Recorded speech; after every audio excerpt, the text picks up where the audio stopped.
Please. Make sure the camera is powered on this. Oh. Live now, Chair. Thank you very much. Okay, good evening, everybody. Welcome to tonight's Governance and Resources Committee meeting, held via Zoom. And please note we are going out live, so just careful with what people have to say. We'll move on to item 1 of apologies, please. Thank you, Chair. We've received an apology from Councillor Archer, and Councillor Hughes is present as a substitute for Councillor Archer. Thank you. Okay. With that as a note, can I have a members full roll call, please? Okay, thank you, Chair. Councillor Allison. I can see you've just sent a note saying you've got problems with your camera, Councillor Allison. Is your mic working? Okay. Can you hear me? Yes, I can hear you. Thanks, Councillor Allison. I'm trying to get my camera sorted out. Hopefully I'll get it done in the next few minutes. Okay, thank you. Thank you. Councillor Bull. Yeah. Councillor Buttle. Yes. Councillor Chapman. Here. Councillor Cruz. Here. Councillor Donnelly. Here. Councillor Flitter. Councillor Hill. Here. Councillor Hobson. Here. Councillor Hughes. Here. Councillor Morley. Here. Councillor Purdy. Here. Councillor Ratcliffe. Here. Councillor Slack. Here. Councillor Sutton. Here. And Councillor Swindell. Here. Everyone present, Chair. Thank you. Lovely. Thank you very much for that. Okay, I'll move on to item 2, approval of the minutes from previous meeting of the 14th of January 2021. Can I find a mover for those, please? I'll move it, Chair. Thank you, Councillor Swindell. Seconder. I'll second it, Chair. Thank you, Councillor Morley. Michelle Morley. All in favour of accepting these? Show of hands will be appreciated. Thank you. Councillor Allison, could you acknowledge via verbal?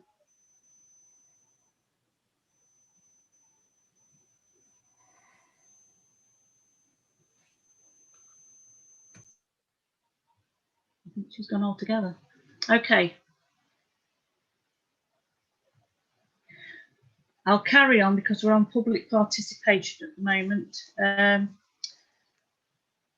So we can't hold meetings and the members of the public, and we do have a question for Mr. Peter Dobbs. Well, there's quite a few questions, 5 in total. I've got an answer. I don't know whether the questions are going to be put up on screen. Can I ask Jason? Can you put them on screen? And I'll just give the members, if they haven't already seen them, a chance to read them.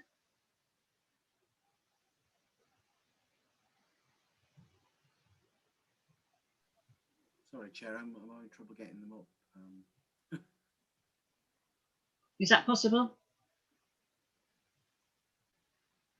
Thank you. Okay, if everybody just like to have a quick view through those.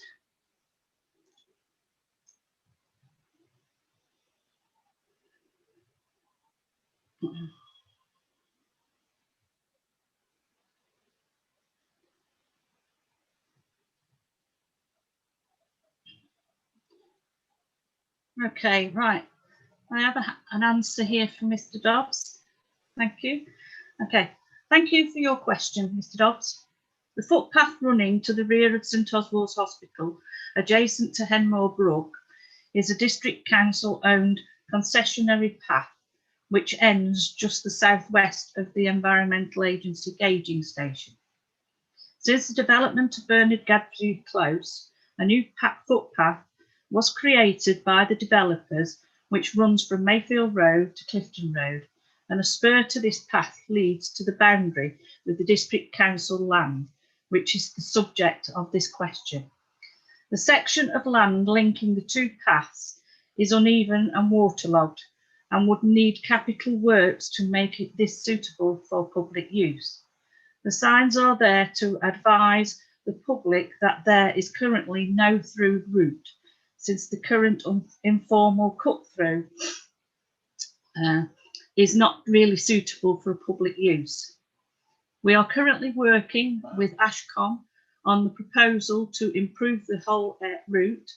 Any works proposed on the path would need to be agreed by District Council, subject to appropriate licences and insurance arrangements being in place. We look forward to continuing to work with Ashcom on their proposals for improving this area. I hope that is satisfactory to Mr. Dobbs. Thank you.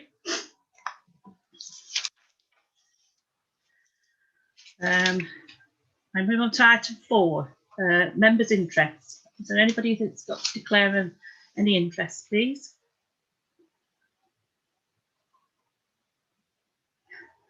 Councillor Chapman. Yeah, interest on item 12, Chair. A family member being an officer at this council. Thank you. Are there any other members who wish to make any? Okay, no. That will be noted, thank you. Item 5, questions and rules. Any questions from members? I don't believe we've got any questions from members. Are there any main questions from any members? No, Chair. Thank you. So now we'll move on to the main items on the agenda. So we'll move on to item 6, progress update on the 2020-21 internal audit plan. I'll move to Jenny, please. Thank you, Chair. This is my usual progress update. I'll start with the reports we have issued. We've issued 3 this period and all received our top category of substantial assurance. And that did include the high level review of climate change, and that report is attached for your information that was requested previously. So there aren't any issues in terms of the areas we've reviewed, but as you can see from Appendix 3, there's many areas on the plan that we're not likely to complete before the end of March. This is due to the senior auditor being redeployed to aid in the business grant process, and the redeployments have extended longer than was anticipated. Your management team did bring in extra resource to help alleviate the situation, but the senior auditor is still spending a lot of time on grant work, which has affected what we can do on the plan. So in this report, I just wanted to bring your attention as well to the guidance issued by the Chartered Institute of Public Finance and Accountancy at the end of November, and that's in relation to the Head of Audit's annual opinion and addressing the risk of a limitation of scope. So a limitation of scope has to be given if we haven't done sufficient work to provide independent assurance. And that's not the same as an adverse opinion. It's saying we've not done enough rather than things are not working well, if that makes sense. So when you look at what we've completed in 2021, you can see there's many areas we haven't completed. In fact, we'll have completed less than half the plan. So this does mean that at the end of the year, when I'm considering my opinion, it is likely there'll have to be some form of limitation, not fully limited, but partially limited opinion. This will need to be reflected on the annual governance statement. So the important thing moving forward is to ensure that internal audit's properly resourced, and that this is actually addressed in my next report that's next on the agenda in relation to the 21-22 plan. Thank you. I'll try and answer any questions.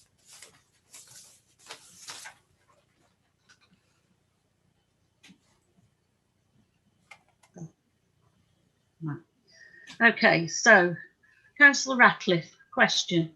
Yes, thank you, Chair.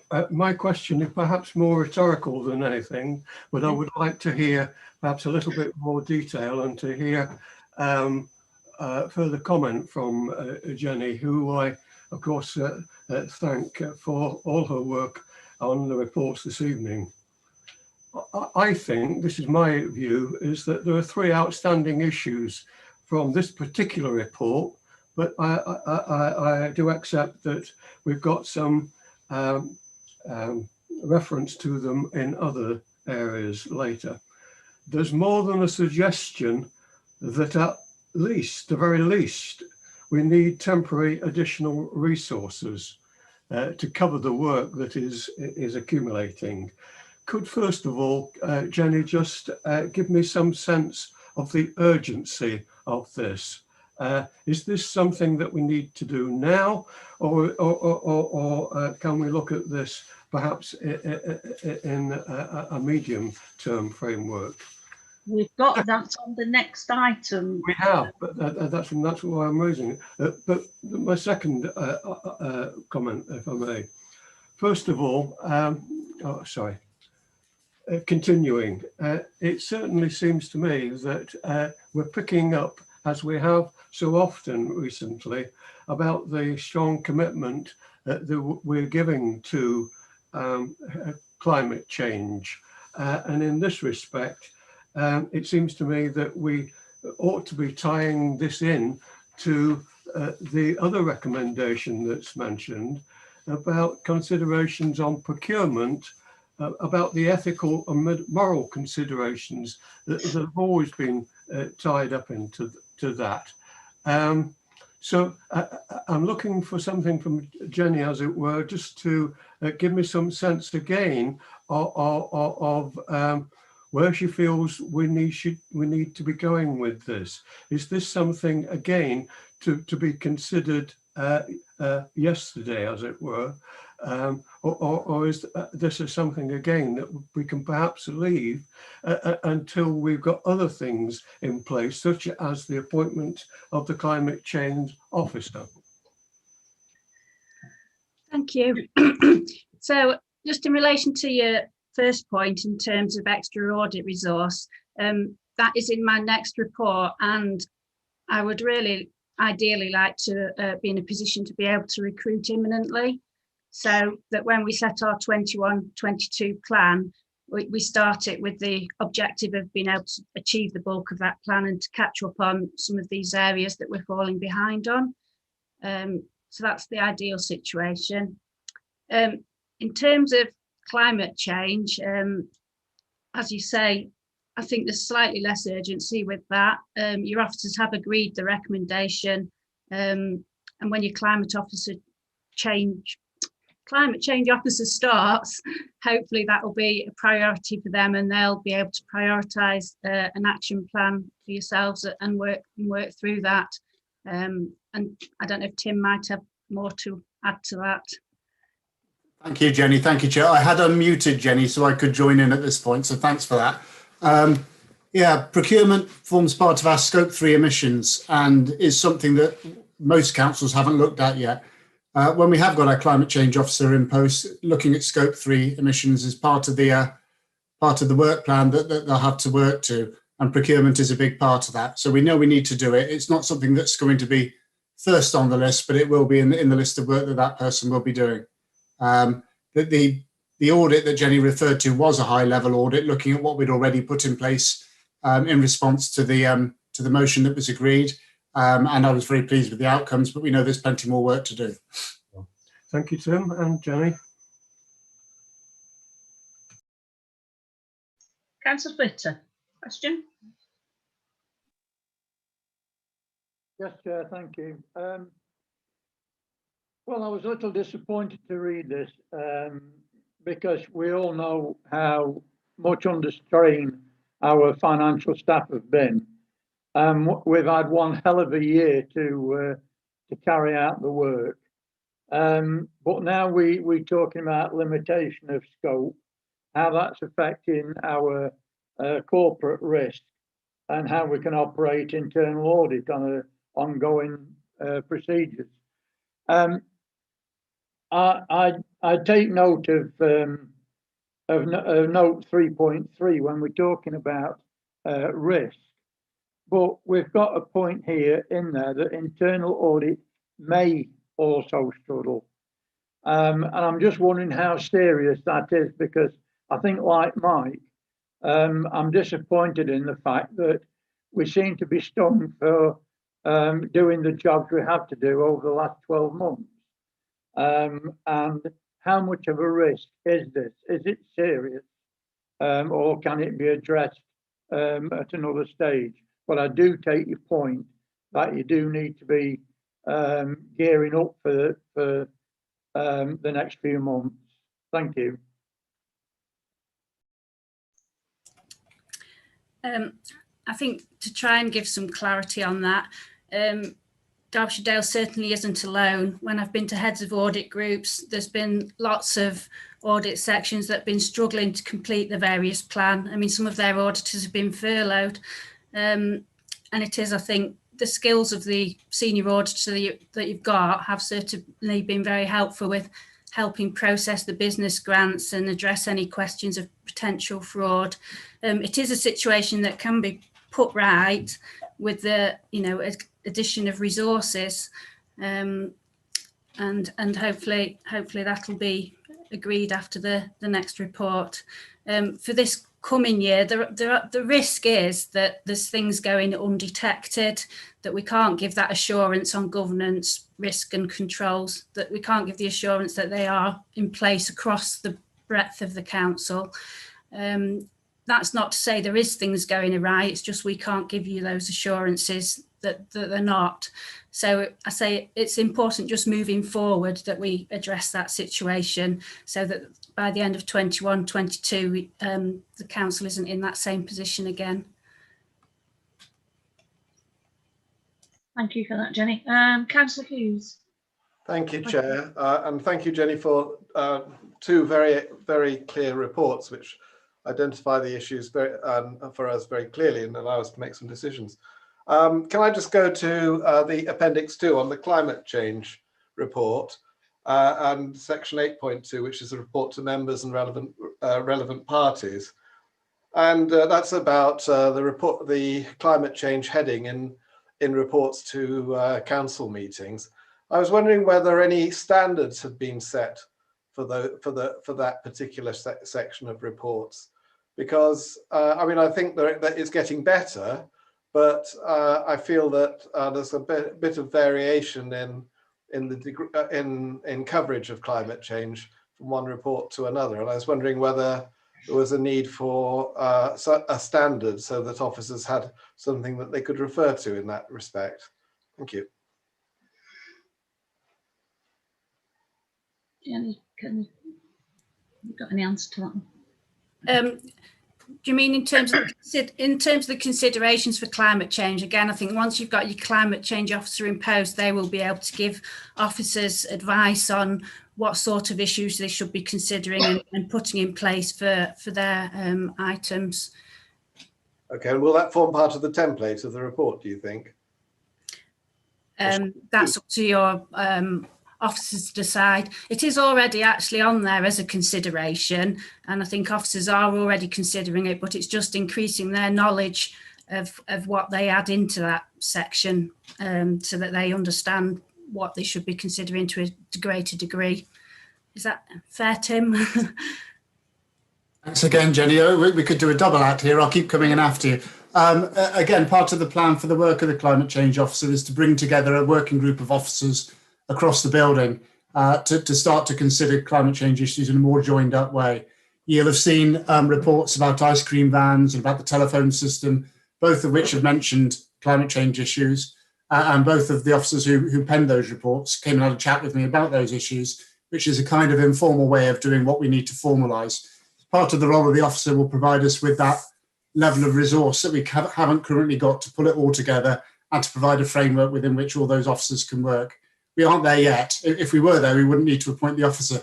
But when they're in post, then we'll get on with it. Thank you very much. Thank you. Thank you.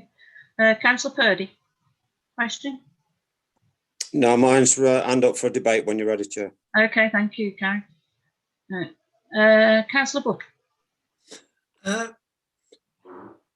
David just asked the question which was answered by Tim and Jenny. So I'll come back later. You're Thank quite you. happy with that? Okay, then thank you Yeah, very yeah, much. it's absolutely straightforward what I wanted to hear. Okay, thank you. Okay, with that, I don't see any more hands up for questions, so I'll take it that we'd like to move into debate. Can I move back to Councillor Purdy? Thank you, Chair. I'd pick it up on previous speakers' points. I would ask members to please be patient. Once we've got this climate change officer in post, we have, of course, a golden thread on climate change running through every policy and every workplace in our authority. And I envisage this climate change officer being extremely busy. So I would ask members to be patient, please. We are ahead of other authorities on climate change, and we've been lauded for that. So I don't think we should be too disheartened. The fact of this request by Jenny, and particularly the next item, is the enormous workload that the 6 different business grants have been put out by government. If you remember, the first time in the lockdown last year, this council won great plaudits for getting it out very quickly. But this time, the software required for it and all the risk assessments were extremely loaded and required the chief exec to pull officers in from other resources. So it has impacted greatly. As Jenny said, we're not on our own in other authorities in the country. And I just hope members will support the need for reinforcing this important area. And it is needed now. Councillor Purdy, would you like to move any of the recommendations? I'm happy to move. Thank you, Chair. Could I find a seconder for those, please? I'll second that, Chair. Councillor Chapman. Okay. Councillor Buttle. I was just about to second this because I think it's something that needs to be done. Everything seems to be in order, very good. And if we don't get the auditing sorted, then people might start taking liberties. So it's definitely something that needs to be done. Yeah, excellent. Going to go for it. Anybody else wishing to make any more comments upon this? Councillor Slack.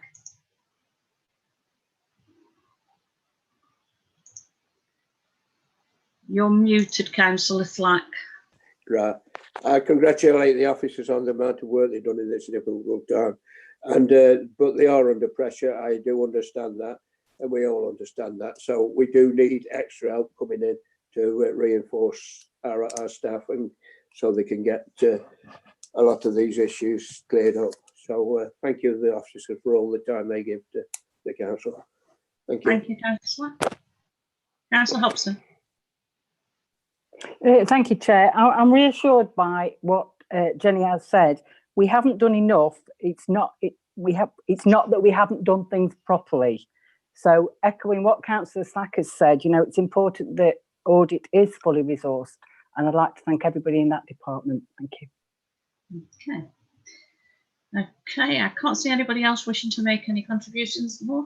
So it has been moved and seconded as a recommendations 1 to 3. We'll go to the vote, please. Okay, thank you, Chair. Beginning with Councillor Alliston. 4. Councillor Bull. 4. Councillor Buttle. 4. Councillor Chapman. 4. Councillor Cruz. 4. Councillor Donnelly. 4. Councillor Flitter. 4. Councillor Hill. 4. Councillor Hobson. 4. Councillor Hughes. 4. Councillor Morley. 4. Councillor Purdy.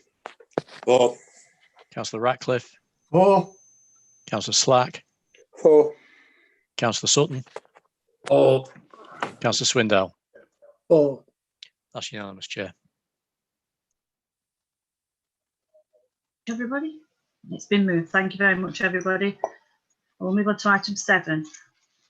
Item 7 is the internal audit resource consideration and the 21-22 operational plan. And bringing Jenny again, obviously some of it has been talked about, but we'll carry on. You add a little bit extra to it. Thank you.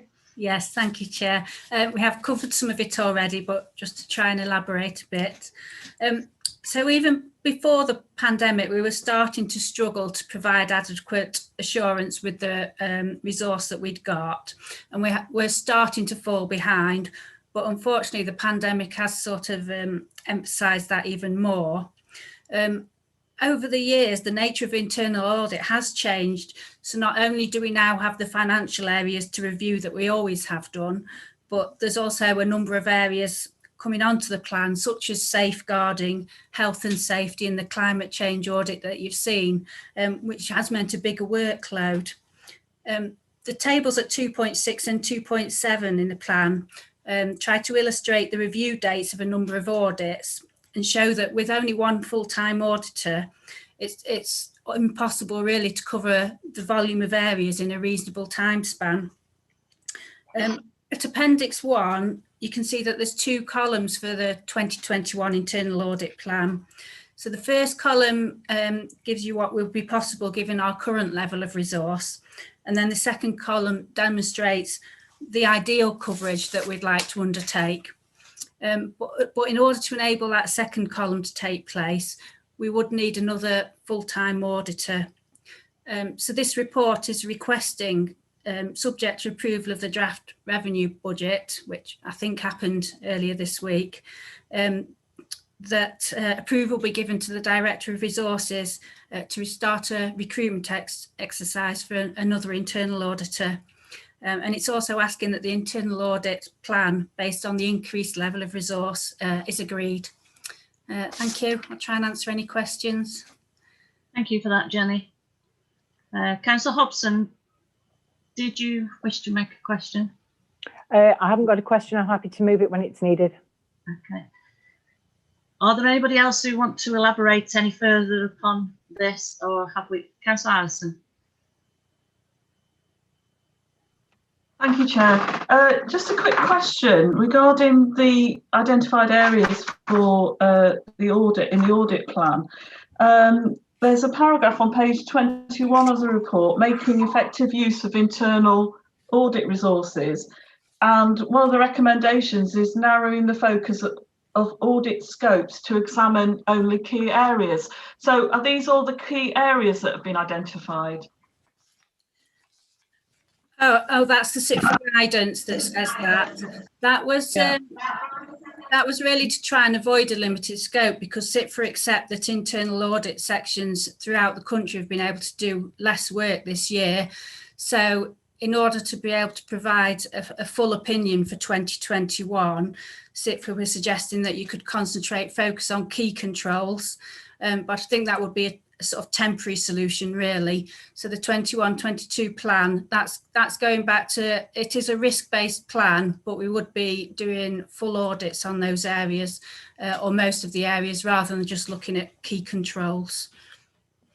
Okay, thank you. Councillor Flitter. Yeah, thank you, Chair. Well, we're playing catch up again, aren't we? And that's no fault of our officers or anybody else concerned with the council. One thing I would like just to ask is that there's a lot of low and medium risks brought forward for some reason. Some we've done in 2017, 18, even 19, 20, and yet they've been brought up again this week for this next year. Is there any particular reason behind what follows on the following pages? Any reason that we're bringing so many forward? Thank you. Thank you, Jenny. The audits we're bringing forward are the ones we didn't manage to complete in 2021, so they're not being done twice. We didn't do them in 2021, so they're being brought forward. And ones from 17, 18 will have just come round in the normal cycle again. Sorry, Chair. Just to clarify, I was looking at the ones that aren't due until 24-25. And they've been brought forward into this next year. They stand out more than the others. Oh, are we talking about 2.7? 2.6, 2.7, yeah. Yeah. The next review column is the column where the review would occur if we kept well, if we had the resource we've got now or didn't get any extra resource. So the ideal column is where we would like to, the year we would like to undertake the auditing, because if it's low risk, we try and cover them at least every 5 years, high risk, ideally every year, and then medium risk every 2 to 3 years. So the idea of those tables was try to demonstrate that, for example, VAT would be a medium risk area. So we did it in 1920, but with the resource we've got at the moment, we wouldn't be able to do it till 24, 25. But ideally, you'd want to do it every 2 or 3 years, so which is the ideal would be 21, 22. Does that make sense? Yeah, it does now. Thank you. Thank you for that, Jenny. Councillor Slack, question? Yeah, thank you, Chair. With the pandemic, hopefully we're going to fade away in the next year. Do you envisage in 22-23 we'll be getting back to some kind of normality in this, Jenny? Well, hopefully we'll be able to complete full audit plans, and we'll start catching up on areas and be able to also incorporate any new areas of risk that come along. The extra auditor would enable us to do that. Thank you. Councillor Hobson. Thank you, Chair. I'm happy to move recommendations 1 to 3. With everything that Jenny said, it's obviously impossible to cover all these wide areas without the additional staffing. So I do hope members will support this. Okay, can I find a seconder for that, please? I'll second that, Chair. Councillor Donnelly, thank you. Okay, so we're into debate. Would anybody else like to make any more comments upon this? I must admit, as it does say further down as regards having this extra staff is obviously needed, and it was, as I recollect, in the report in March on the budget report. So I think all the provisions on the budgetary side has been passed. So I feel that we should move forward swiftly within this vote. So I will go to the vote as it's been moved and seconded. Thank you, Chair. I think Councillor Purdy's got his hand up. I don't know whether you wanted to bring him in. Oh, sorry, Councillor Purdy. I do beg your pardon. I've missed that one. Thank you, Chair. I just want to add to the fact that on some of my leaders' announcements, I have alluded to this strain in these departments. And notwithstanding that, it's not that this is a late arrival. It's been warned for some time, and you've heard from your Chief Executive. So I simply hope members do support this, because now is the hour. Thank you, Chair. Thank you. Okay, so then I'd like to move to the vote, please. Thank you, Chair. Councillor Allison. For. Councillor Bull. For. Councillor Buttle. For. Councillor Chapman. For. Councillor Cruz. For. Councillor Donnelly. For. Councillor Flitter. For. Councillor Hill. For. Councillor Hobson. For. Councillor Hughes. For. Councillor Morley. For.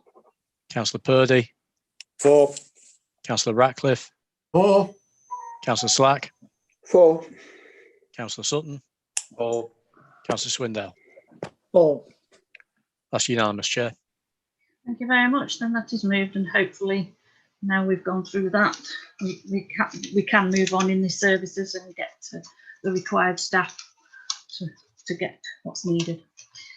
Okay, item 8, external audit report. So, Karen? Thank you, Chair. I think possibly John's going to present this report. Okay then. John, I've lost you on the other page. I'm here, Chair. Our 1920 work is now complete. We signed our opinion in December 2020, and we presented our annual audit letter finalising our work for last year to this committee on the 14th of January. With regard to the work for this year's audit, we've completed our initial planning work, for this year's audit, and we are presenting our audit strategy memorandum as the next item on the agenda, and Gavin Barker is here to talk members through that, as I say, as the next item. As previously reported to the committee, we have a new value for money regime in place for this year, which involves us reporting our value for money work in a new auditor's annual report. The new regime also requires us to report any weaknesses we identify in the course of our work in relation to the council's arrangements for value for money promptly to the council through this committee throughout the course of the year. And in that regard, we have nothing to date to report. The update report also details a number of national publications that relate to audit and accounting matters, and those are provided for members and officers' information. And on that note, I would like to open up the report for any questions that members may have. Thank you very much for that, John. I don't seem to see anybody there wishing to make, as we are looking for noted and not making decisions upon this. So I would like a proposer to move these as being noted. Councillor Hughes, would you like to? Thank you, Chair. Yes, I'll propose that these are noted. I think they were very clear and quite suitable for the purpose that they were written. Thank you very much. Do I find a seconder for that, please? Councillor Michelle Morley, thank you. Thank you, Chair. Would you like to speak? Just that it very well explained, thorough, very clear and fit for purpose. Thank you. Thank you very much for that. Okay, so it's been moved and seconded. I'd like to go into show of hands, please. No, we better, no, sorry, beg my pardon. Well, yes, we will have a show of hands because it is a noted rather than a full major decision. Thank you. Everyone's agreed, Chair. I think that looks unanimous. Thank you very much for that. Saves going for the full roll call. Try again. Okay, so we move on to item 9. So that's external audit strategy memorandum for 2021 accounts. So we said, John's just said that he'd like to bring in Gavin. So I'd like to introduce Gavin if you'd like to. Thank you, Chair. Brief presentation of our audit strategy memorandum that's in your packs. If you're following me in your packs, I'm starting on page 59, which summarises our engagement and the responsibilities that we have. Just the main thing we do is give an audit opinion on your financial statements. And then the other sort of key thing that we do is report on our work on value for money. So around arrangements to secure economy, efficiency and effectiveness in your use of resources. It also highlights on that page a few of the other things that are of key concern to us as external auditors. So going concern is an important consideration for yourselves and for us. The arrangements that you have to prevent and detect fraud are also important, and we've highlighted those there. And in terms of our responsibilities, another important area which is unique to local government really is the rights of local electors should they wish to question us or make objections to the financial statements of the authority. And there are very clear rules around that and a very sort of clear timetable around that. So I'll just go through briefly. Well, I'll turn to page 64 of your packs, which is a quadrant diagram which shows the timetable for the audit, because that's quite a good way of looking at it. So at this stage, we've done the initial planning, which has led to the production of this audit strategy memorandum. We're moving on in April to our interim work. What we try and do in our interim work is some initial testing of transactions that will eventually be reflected in your financial statements, so that there isn't as much to do when we actually receive the financial statements and do the main audit. We're currently planning to do our field work between July and September, subject to sort of agreeing that with officers, and we're aiming for completion by the end of September. I think it's only fair to set out to you, though, that there are pressures on, we've heard about sort of pressures on internal audit earlier.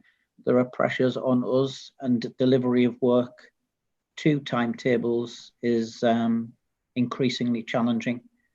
Members will recall that the audit timetable was extended last year to the end of November because of the pandemic, and all audit firms really are experiencing a backlog of work as a result of that.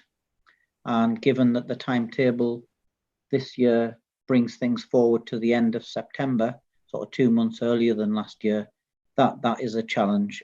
We've currently got things planned in so that we can deliver your audit by the end of September. But I'm just making you aware of the sort of pressures that we're under. But clearly, if there are any changes or issues, we'll discuss those straight away with officers and report them in due course to members. So just moving to speak briefly about each of the key areas of the audit. So starting with the opinion on the financial statements, the work that we do around that. All I really want to highlight is that every year we look at significant risks as part of the audit, and they aren't significant risks in the sense that we suspect issues with your financial statements. These are key areas of the financial statements that are important and provide us with particular focus. So we've outlined in the report the significant risks that we've identified. There are 3 of them. There's no changes from previous years. It's quite common to find these same significant risks in all of our audit plans. First one is the management override of controls. The other 2 are pension liabilities and the valuation of land and buildings, property, plant and equipment in the financial statements. They're the significant risk areas. We've explained in the report why they're considered to be significant risk and what we plan to do in response to that. I'm not going to go into any more detail now, but sort of happy to take questions if anybody has any. The next area of the audit is the value for money work. So this is sort of covered on pages 72 and 73 of your packs. And as John mentioned earlier, there's changes in the value for money work that we do. These have arisen because there's a new code of practice.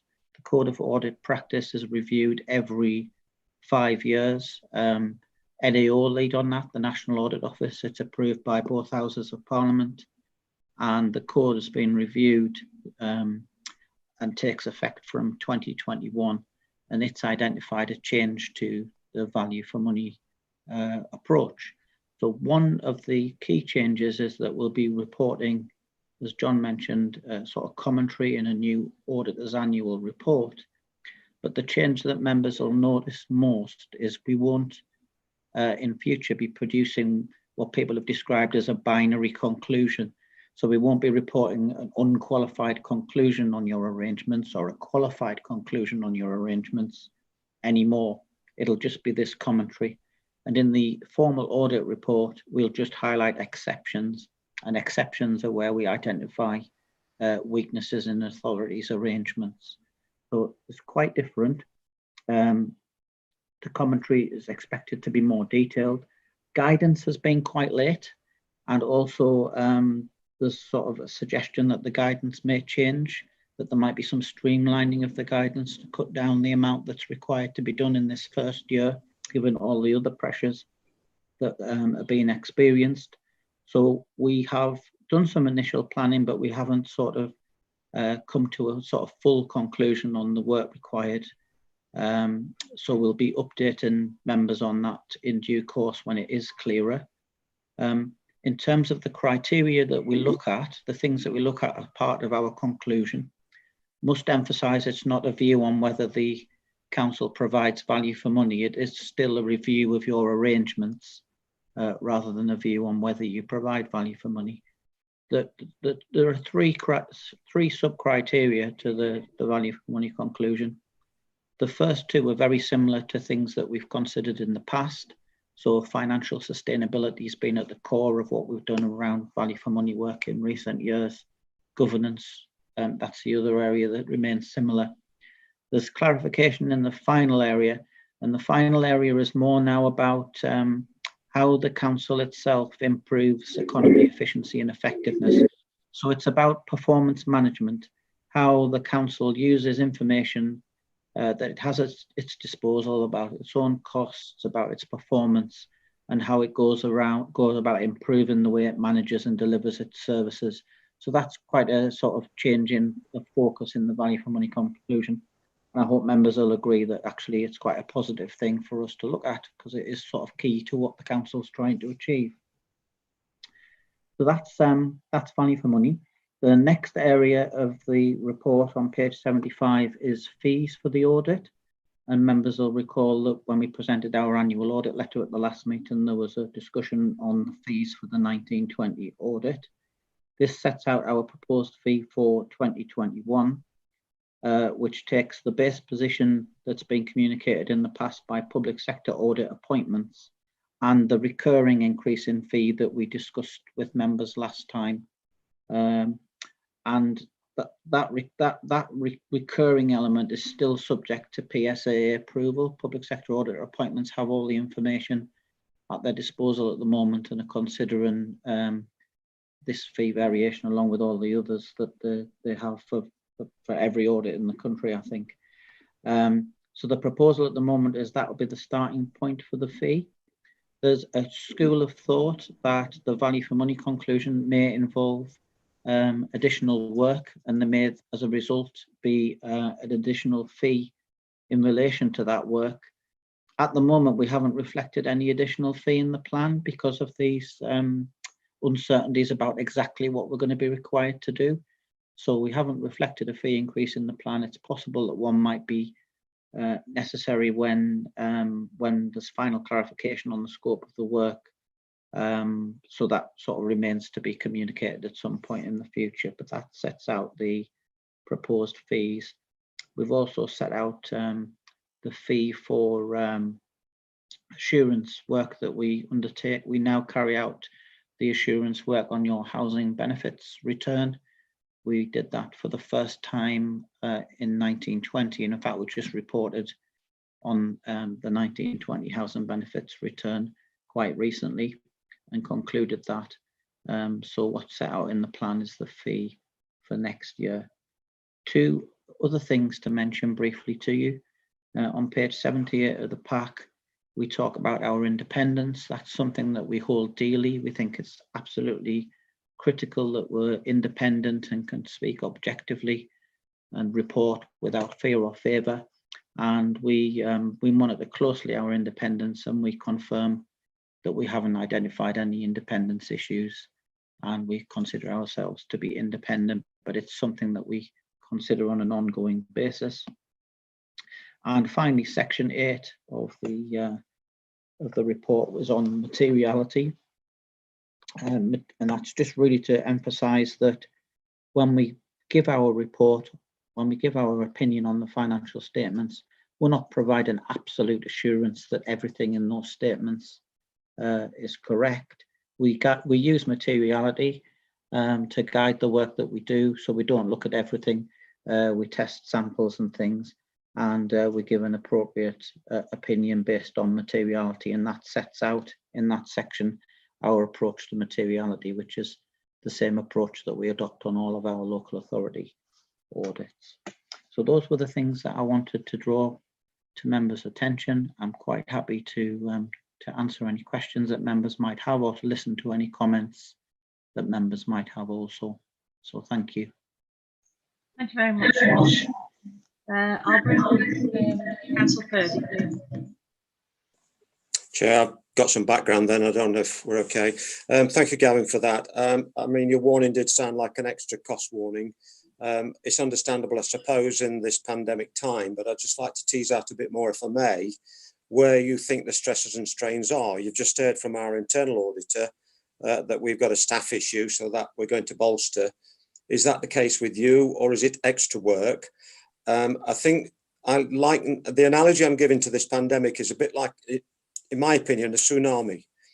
And it's not until after the tsunami is gone that you see the mess that we're in. Yeah. And my worry is for next year, not this year. I see greater problems next year, especially when we don't know yet what the funding settlement is from government. And of course, we're putting pressure on that. We're still out of pocket. We've had extra expenses and loss of income. So we're not in anywhere, shape or form near settled waters yet in any shape or form. So the future does concern me. And Karen has pointed out quite graphically to our members the situation that we face in this next 2 or 3 years. So I'd just like to tease out where there might be extra costs coming in, why they might be coming. Have you got a baseline that you can achieve, or can you put some things off for doing that would get you through what needs to be done? I think that's all I've got for the moment. Thank you. Okay, thank you. Very good questions, and I'll seek to explain. The issue for us isn't just the pandemic.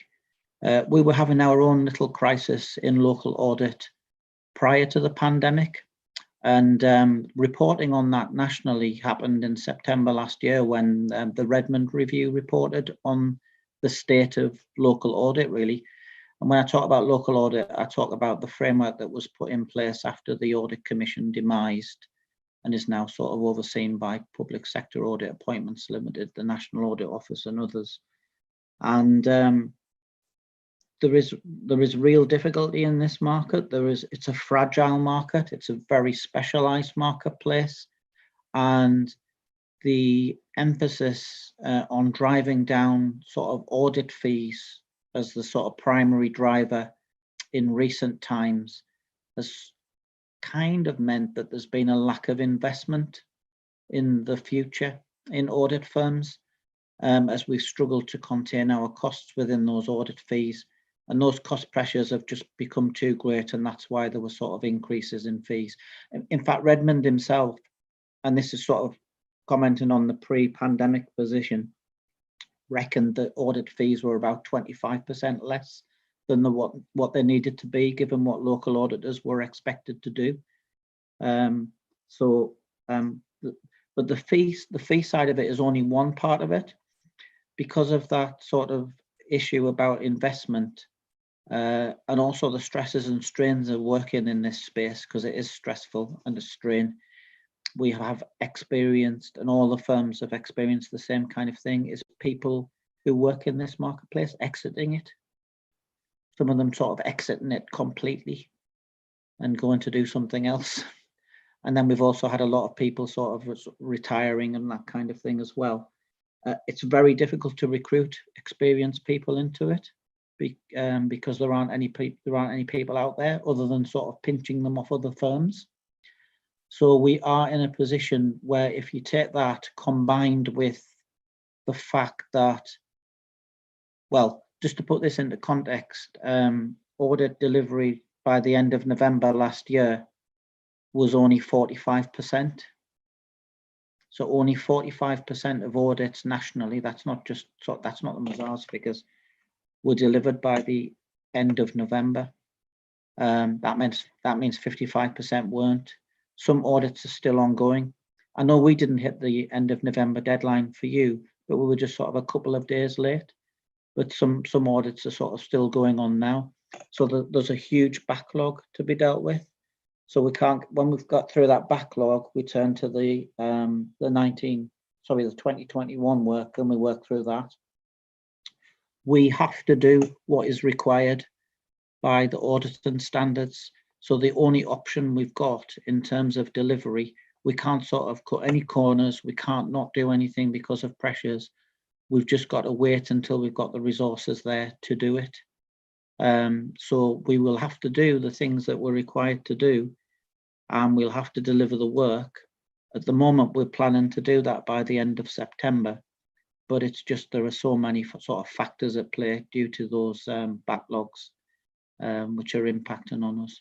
But if we can't, for some reason, do the work by the end of September, we'll still do the same work that's required.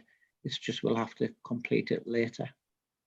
And that's, you then get into a bit of a cycle then, because it's quite difficult to catch up. We are actively trying to recruit at all levels. And, you know, we'll hope we'll be successful in that. For some reason, being an auditor doesn't seem to be as attractive as it used to be. I can't comment on why that might be. But that's sort of the background to it, so it is a difficult place at the moment. I rather wish I hadn't asked the question, Gavin. You've painted a very bleak picture. I can only ask. We keep smiling. We keep smiling in adversity. I know. I can only ask, and I know that you will. You just obviously be honest and open and transparent with Karen and our officers, and if we're at any difficulties, let us know. Okay, thanks. Thank you. Thank you. Thank you for that. Councillor Hughes. Thank you, Chair. And really, I've got two questions, I guess. The first is about the relationship between the external audit and the internal audit. And you say, you describe that relationship in section 3 of your memorandum, which is quite clear. And I'm wondering what the impact is on the external audit from the fairly incomplete picture that you'll have gained of our internal audit for this year. Well, that, Councillor, is an excellent question, because I was thinking that myself when I was sort of listening to the item earlier. Clearly, SIPT has published some guidance. I would imagine we'll be getting some guidance on what the implications of this are for our external audit. In a way, internal audit sort of a management function. It's management's own sort of control, and to carry out the work that we do in relation to our audit of the financial statements, we don't specifically rely on internal audit's work, but we are cognizant of the fact that internal audit are there as an important sort of review of controls, and we do take that into account. So it is something that we will need to consider, but I don't have an answer to that at the moment. In fact, I suspect it's something, because a few of my colleagues have mentioned this to me recently, I suspect it's something that we'll be considering, and sort of auditors will be given guidance on how to approach that.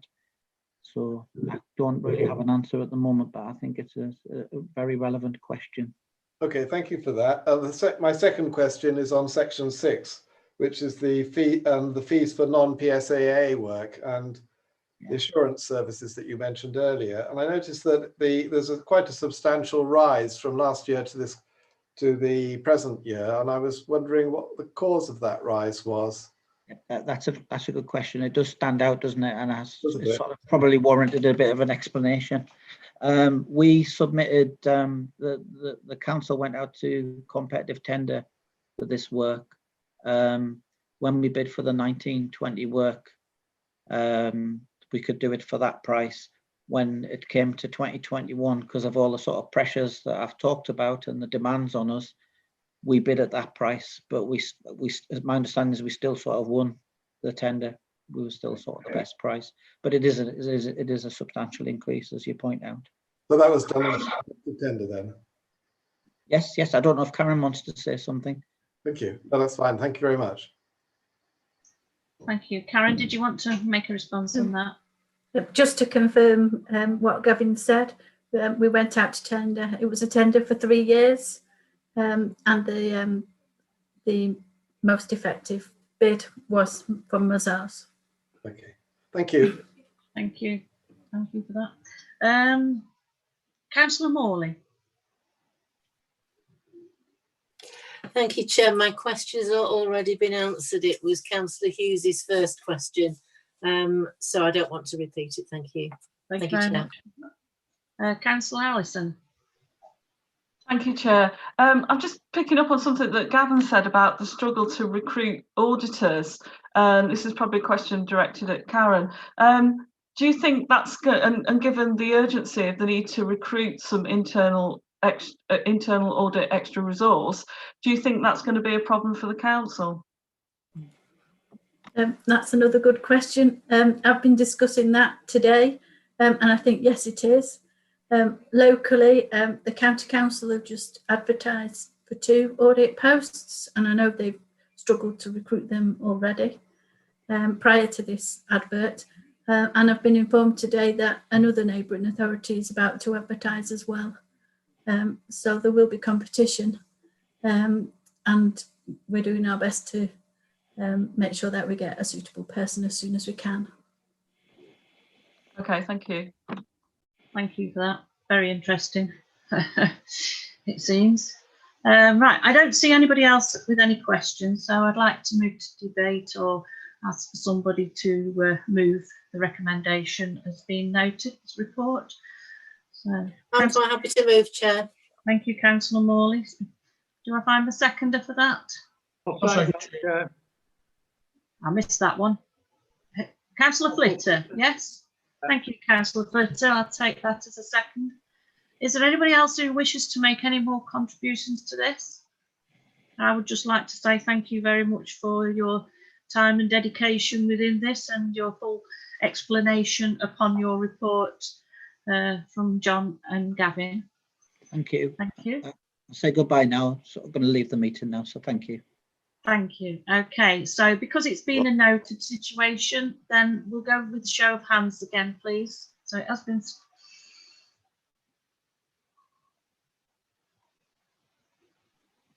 That's carried, Chair. Unanimous, so thank you.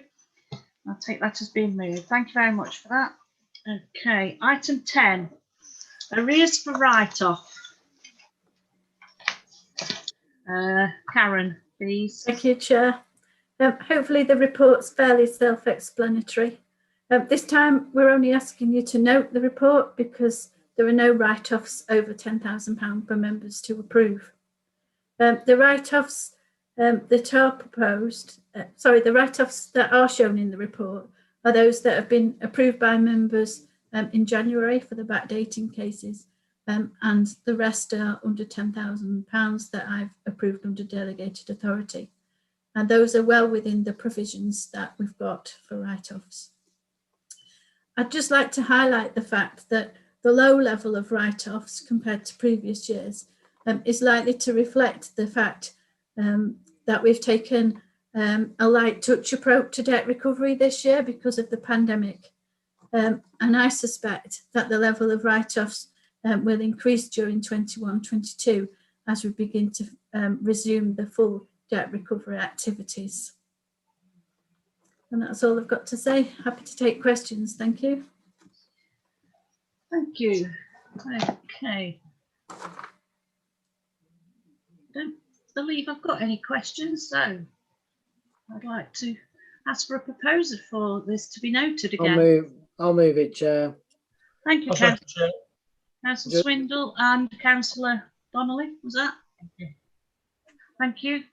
So it's been moved and seconded. So we'll have a show of hands again because it's been a noted situation. Thank you.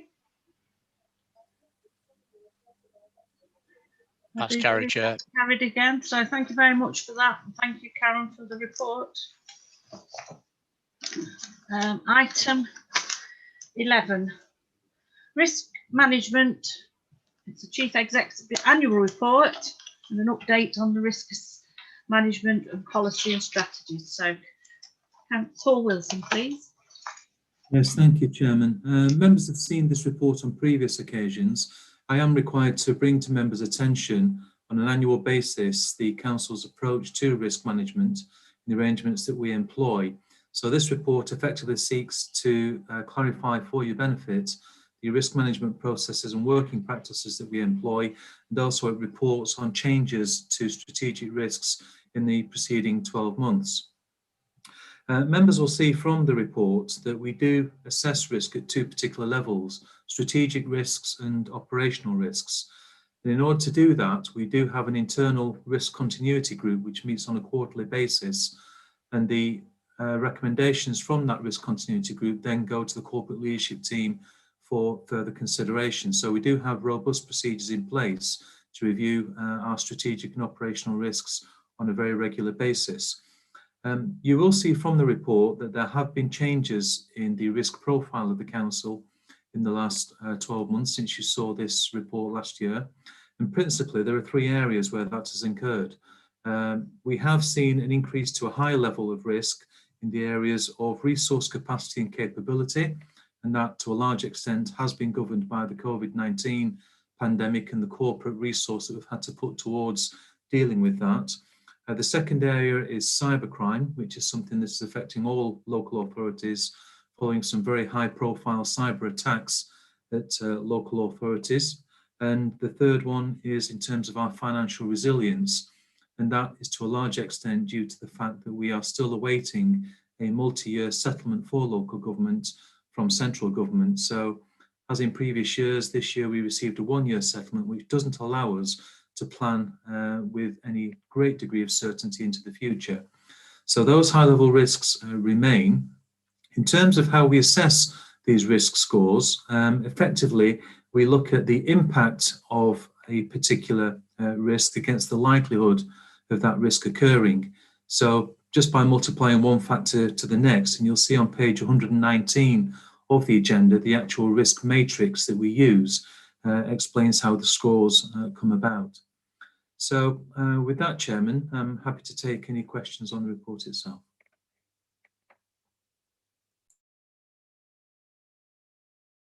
Okay, thank you, Paul. Councillor Flitter, please. Yeah, thank you, Chair. Well, it's nice to see that the current scores on a lot of these items are well over the targets that have been set. I do wonder whether we've got the right approach when we set these targets, but within the report, I do like it where Paul mentions that the focus should be on the outcomes and on the impact rather than the process. And I do seem to think that, according to my thinking, is that it shouldn't just be with governance, it should also be customer facing. And it all links in with integrity and the clarity of our policies, which, to be quite honest, sometimes our policies are vague and open to interpretation, but I suppose there's a reason for that, that it doesn't actually tie us down. The question I'd like to ask is, it's under business continuity, and it seems to suggest to me that it says build resilience within CLT and the SMT, and I wonder if there's a problem there and how you're going to address that. Thank you. Yes, thank you, Chair. If I could just clarify one point, just in case there is any misunderstanding. The target score that you see is where we would like to get to in order to be at the lowest level of risk possible. The current score is where we currently are. So if that current score is higher than the target score, that means that we are at a higher risk than ideally we would like to be. So the mitigation measures that are outlined in the report are effectively the steps that we would employ to bring it down from the current score to the target score. So just in case there's any misunderstanding relating to that. In terms of the resilience within the corporate leadership team and senior management team, yes, this is an issue. And members will be aware that I had previously tabled a report to consider this, and I withdrew that report because clearly there were some concerns relating to it. But what the COVID pandemic has highlighted is that when we have to deal with an issue such as the payment of over 15 grant schemes and £50 million worth of grants, Steve Capes and members of his team have pretty much done nothing else for the best part of 4 months now. Now that takes Steve and other members of the senior management team away from the jobs that they should be doing. And that's, not an isolated example. If you look towards the procurement of the waste contract, that was a period of work which again Steve and Ash Watts led on for 18 months, and that takes them away from other corporate priorities which the council has approved in the corporate plan. So every time we have something which is of a cross-cutting strategic nature, I am regularly having to pull managers off things that they would otherwise do to deliver the corporate plan in order to make sure those projects are delivered. So we do have challenges at the strategic level, and it is something that I do hope to revisit again with members in due course. Thank you, Chair, for that. I would just like to thank Paul for, we're looking at, say, the BBC pointless instead of the chase on this one. Scores are the opposite way around. Thank you. Thank you for that, Councillor Flittercamp. Councillor Ratcliffe, please. Yes, thank you, Chair. I'd like to ask a very specific question of Tim in just a moment, just to make a very, very quick comment. The risk management report, of course, to me underlines much of what I was saying the other night, and I don't feel quite such a misery guts now, in the sense that it's very clear that other people have these thoughts at the back of their minds too. My specific question, Tim, to you, if I may, is on the risk management of health and safety. It does seem to me that there is an increasing movement towards an awareness and monitoring of air quality levels. We've had a number of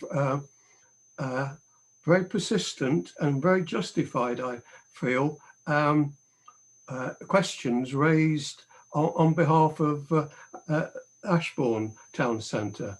And I do know that in my own case, we had some independent monitoring in Wirksworth that showed very dangerous levels of nitrous oxide in particular areas. So it seems to me that this area of air quality management is going to be something that increases, not only due to climate change, which is an additional factor in the background, but because it's inescapable that our town centres are going to have an increased pressure from vehicle movement unless something very significant is done to control it. So I just wondered, is this something that you've been sort of mulling over in any way, Tim? Okay, thank you, Chair. Thank you, Councillor Ratcliffe. Well, they're two kind of connected things. The risk that we're looking at in this report relates to the health and safety risk to our workforce. So it's how we control health and safety that affects the guys who go out and clean the verges and the people who work in the offices and go out on site and so on and so forth, rather than dealing with issues like air quality. We do have a statutory responsibility under the Environment Act to look at air quality, and members will be aware, not least through the questions that have been submitted and the answers that have been given, that we complete an annual report about air quality in our various towns. You can also expect to hear or to have a report at the next meeting of the Community and Environment Committee about specific issues in Ashbourne. That report is being drafted now and is scheduled to be talked about at CLT on Tuesday. In relation to air quality, there are a number of factors at play. One thing to bear in mind is that as electrification of cars comes online, as more and more people buy electric cars, that point source of pollution should in fact decrease rather than increase. It's not just the movements of vehicles individually, it's what they're actually burning in order to make them go. So that's a kind of national policy that will begin to have a positive impact over a number of years. In relation to our town, so can I suggest that that's something that we can talk about in much more detail at CME in April, when you have a report before you to consider. Oh, that's good. Thank you, Tim. Thank you for that, Tim. Councillor Hughes. Thank you, Chair. And Chair, I'm gratified to see that cybercrime and the data protection and information security are on this list, and the actions that are associated with them. Chair, Mr. Wilson will know that, will maybe recall that these are issues that are I consider to be very important. So, and I think some of the actions there are key to ensuring that we do have a robust IT and data environment, particularly as we're working more and more online with the business transformation and with online meetings as well. So I'd just like to thank Mr. Wilson for those particular actions, and which I consider to be both important, necessary, and probably sufficient. Thank you, Councillor Hughes. I've got no more questions. And considering your comments, do you propose to move this, Councillor Hughes? Yes, I can move it. Thank you. Yes. And can I take a seconder? Thank you. Councillor Swindle, do you want to make any comments? No. Okay, does anybody else wish to make any more comments? So upon this, I think we'll just go to a vote again by a show of hands. I think that's appropriate. So I'll have a show of hands then, please. It's been proposed and seconded that we accept this report for the risk management. That's carried, Chair. Thank you very much, everybody. Move on to item 12, COVID-19 organisational and employee impact. At this point in time, I do believe Councillor Chapman has declared an interest. That's right, Chair. He's no longer in the meeting. Thank you. So I'd like to move back to Mr. Wilson, please. Thank you, Chair. Well, this report summarises the organisational impact arising from the COVID-19 pandemic and seeks delegated authority to make payments to those employees who have been directly involved in the delivery of the corporate COVID-19 response, largely due to significant additional hours worked or because they haven't been able to take all of their contractual annual leave entitlement in 2020-21 leave year. Hopefully the background is fairly clear and it's set out in section 1 of the report, which highlights the significant additional burdens that have been placed upon the organisation as a direct result of dealing with COVID-19. And in order to respond to these additional challenges, a significant amount of unpaid evening and weekend work has been undertaken.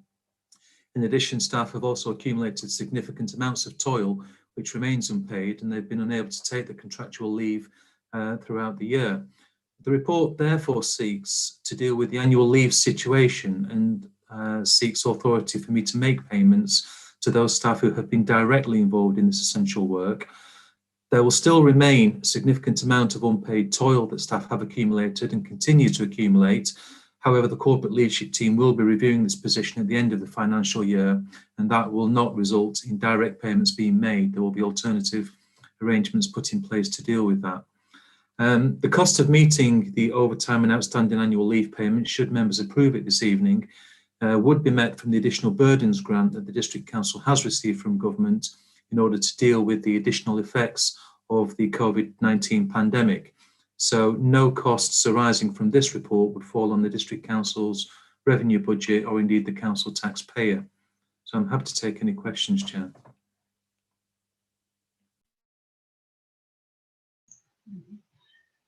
Councillor Swindell. Okay. Thank you, Chair. I've been quiet all night, so I thought I'd better open my mouth. I'm really pleased to see this report. The reason being, not just members of this council, but key workers, as they've become known up and down the country, have gone above and beyond. We hear a lot about the NHS, and quite rightly so, care workers and so on. Some people are forgotten behind the scenes, such as our members of staff, who really have, over the past year, sort of put up with a great upheaval in their day-to-day working life, had to adapt very quickly and to continue providing the services that we get. And I'm sure there isn't a single member on this council that wouldn't join me in sort of congratulating them and thanking them for all of the work that they have done. I'm sure we've all had those moments where we ring up to complain about something, but get into that human conversation with our officers and listen to what they are going through and what they're experiencing. And sometimes, you know, you really do admire what they do. So I'm sure, you know, we would all like to say a huge thank you for everything they have done, and I'm afraid they will have to continue to do for some time yet. Just a couple of questions, if I may, to Paul. First of all, staff obviously being given time in lieu or payment for hours that they have sort of gone over and worked extra. Have staff been keeping a tab on that? So will they know what they are owed. Secondly, I've written it down here and I can't actually read it.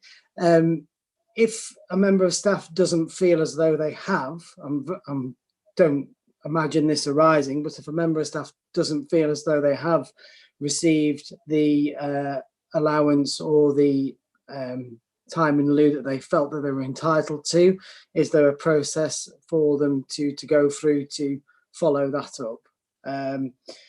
I think there is another question on my mind, Chair, but I can't think of it right now. But just those, that's it. One more, if I may, Chair. Outside of COVID, we have staff who do put in extra time and hours. I'm thinking, for example, of the flood response. We have staff who work through the night and over the weekends. Can I just ask Paul, just as an addition to this, do we do a similar service to them for those extra hours that they put in there? Thank you. Thank you, Chair. If I can take the last question first. Following a revision to the reward and recognition policies, the council did allow overtime payments to be made to staff where an emergency is declared, such as a flooding incident. So for the floods that we encountered in January, all the employees who were working throughout the night, the day after and over the weekend, they were paid at their normal rates for the hours that they worked, which I think is absolutely right and proper, and the council previously supported that.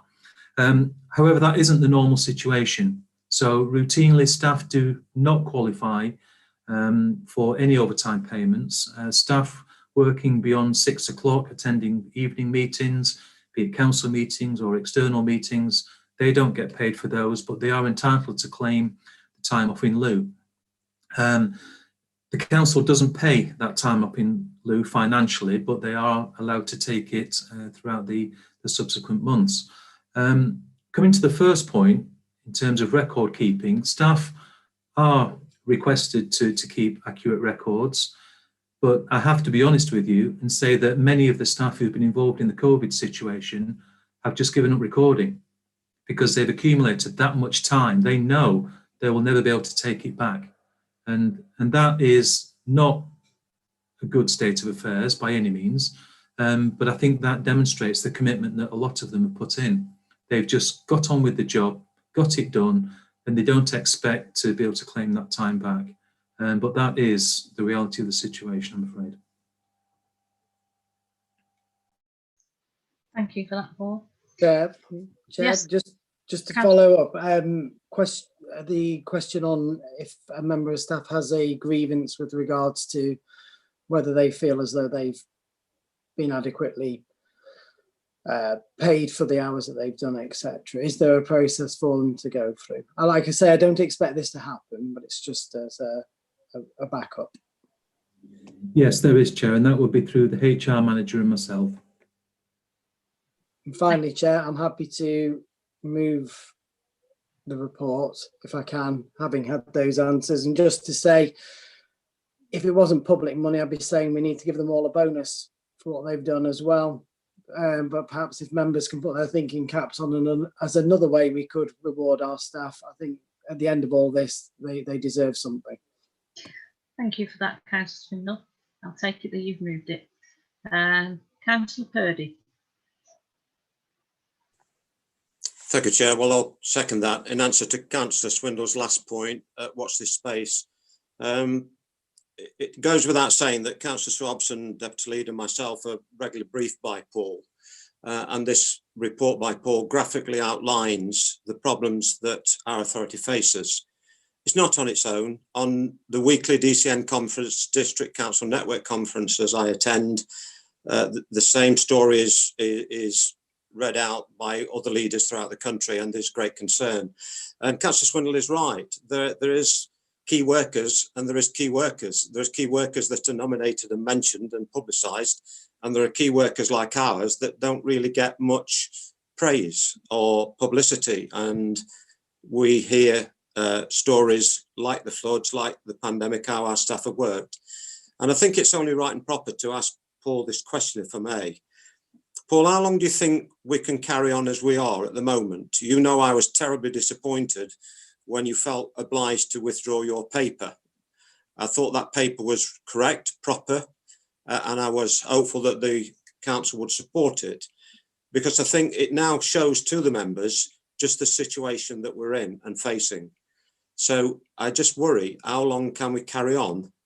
It might be, as Councillor Ratcliffe says, rhetorical question, because one never knows what's around the corner. But I think we're a long way from clearing the pandemic. And I think therefore we have to be prudent. And I think we have to plan for the worst scenario rather than the best. So, and behind this report, there are human stories. We've heard stories of staff in tears, staff resigning, stress. And so there's a human side to this report, and I think it's one we members ought to acknowledge. So, Paul, how long do you think this authority can carry on as it is at present? I think the easiest way for me to answer that, Chair, is to just refer back to the corporate plan report that members considered only last week, and members could see as part of that some of the corporate projects which we've all, signed up to and want to deliver have started to slip. We haven't achieved as much in this last 12 months as we hoped to achieve for obvious reasons, but to try and catch that up now, in addition to dealing with COVID, is going to be a challenge. And all I ask from members is understanding, and you have been very understanding, and I'm grateful for that, but understanding when perhaps we don't hit the original deadlines that we set, because it's certainly not through a lack of effort. There is tremendous effort taking place across the organisation. I know that members acknowledge and appreciate that as well. But at some point, we probably will need to look at all of the priorities that we have and ask ourselves some hard questions as to whether actually we can deliver on everything that we would like to deliver. And if we can't do that, then what additional resource will it take to allow us to deliver? And that is a conversation that I think we as a council will need to have at some point in the very near future. Thank you, Paul. Thank you, Chair. Thank you for that. Pete, Councillor Slack, have you got a question, please? Well, it's sort of a question. Is it a comment? If it's a comment, I'll come back to you. Mainly comment. Okay, I'll come back to you. Okay. Councillor Hobson, question? No, mine's a comment. Thank you. Councillor Allison, question? No, mine's a comment as well. Are there any more questions? Sorry, Councillor Cruz. Yeah, I can see you. Sorry. Thank you very much. Thank you very much, Chair. Definitely to thank all the council employees and staff. They have been through a lot, so I think it's important to recognise that. I am going to support this report. I think it's an important point that we need to make and to support our staff. So that's the point I'd like to make first, and then just a couple of questions, please. Firstly, it's mentioned in the recommendations that the Chief Executive can make extra hours payments to employees at grade 8 and above. I'm just wondering, it's probably my lack of knowledge, what about the people who are below grade 8? How do they get covered? Do they get covered at all? Maybe it's in the report, but I didn't pick it up. And the other question, probably to Paul Wilson, this challenge around priorities for the overall council and the corporate plan, given that we are playing catch back on so many projects. I'm just wondering what the mechanism is to review the priorities. When will that happen? It sounds like it's something that could be quite important. I'm just wondering what the mechanism is and when that will happen. Thank you. Yes, thank you, Chair. I can take the first point. Councillor Cruz hasn't missed it. It's not in the report. But under the National Conditions of Service, employees below grade 7 qualify for overtime as of right. That is in the national arrangements for local government employees. In terms of the second point, CLT regularly review our progress against the corporate plan priorities, and reports will be coming through the policy committees, on a biannual basis to identify how much progress we are making towards them. But before those reports come, if there are any clear warning signs, then we will bring that back to members and seek member approval for perhaps revising our approach to some of those projects. But I can give you an assurance, the whole organisation is determined to deliver as much as we can. We don't like to fail on anything, but the scale of the challenge we've got, we've effectively lost 12 months on some things. and that is going to take a huge amount of catch-up. Thank you, Paul. Yes, I acknowledge that. That was really the reason for the question. So thanks very much. Councillor Buchan, have you got a question? I have. It's a bit more specific than everyone else's. In section 1.5, the last bullet point is additional income monitoring and submission of monthly monitoring returns to the Ministry of Housing, Communities and Local Government. Which additional income were we monitoring? Throughout the whole of the COVID pandemic, the government has been very keen to understand what the impact has been on local government. So on a monthly basis, we've been having to submit very, very detailed returns, which probably takes Karen and her team the best part of 2 or 3 days in some cases to compile, in order that we can demonstrate to government the impact on our income streams. So for example, the loss of car parking income, the loss of leisure income, the loss of trading income from businesses that pay rents to us and the like. Now, these haven't just been one-off situations, these have been regularly. But in order to compound that, the situation got significantly worse when the vast array of various grant schemes were announced, because every single one of them has got to be supported by detailed returns, which has almost created an industry in itself. And if I'm honest, is the prime reason why we've had to take the auditor off audit work, because in order to complete those returns, they've had a very significant impact and input into our ability to provide the information that's been required. So it's the knock-on effects of all of the additional bureaucracy, if you like, and a lot of it is bureaucracy, in order to demonstrate that we qualify for the additional funding that government has actually given us to date. So I hope that answers the question. I've got that then. So in fact, the additional income, there isn't an additional income, it's additional monitoring of income. Right, so thank you. Thank you for that, Councillor. Okay, let's see if I've got any more questions. We did have a mover. I just reiterate on Councillor Swindle, do you want to add any more to your comments on debate? No, I'm happy, Chair. Thank you. That's absolutely fine. Then I will move to Councillor Slack. Thank you. We're into debate. Thank you, Chair. If anything's come out of this COVID situation and the flooding over the last few years, it's the value of public sector workers. Over many years, public sector workers have been looked down on and not valued, especially, they say, oh, council workers, they've been not valued at all, and it's been completely wrong. And it is shown now that the value of public sector workers is very, very important to this country. A friend of mine, he's a fireman, and he's been driving an ambulance. Working together is essential in these desperate times. So the value, we've not valued them enough, but we realise, the public realise that public sector workers are very, very important to this country and the running of the country. No one else could do what they are doing. Firemen, ambulance men, a postman, all these public sector workers are valuable to this country. And now we see why we need them so much. We need them very much. And I'm disappointed that we have the virus to show this, obviously, but it has shown it up that they stood up and they've been there. They've been there in flooding. They've been there in terrible situations. Some of our people's been into people's homes helping them out in flood situations in Bakewell. It's really shown this as what value public sector workers and local government is. And I do hope the government value local government more than what they have been doing over the last few years. I really do, because it's essential for our country that local government are the ones which are on the front line all the time, and should be recognised for that. So if it's not been seconded, Chair, I'll second this. Thank you. Yes, it already had been seconded by Councillor Purdy, but I appreciate that. Thank you. Councillor Hobson. Thank you, Chair. I'd like to echo what my colleagues have said this evening, but I'd just ask Paul to confirm. Sometimes it's not just about the money and the time off, Paul. People are under an awful lot of pressure and stress. Can you confirm the arrangements that the council has for looking after the members of staff with their mental health and their support for the home working. Thank you.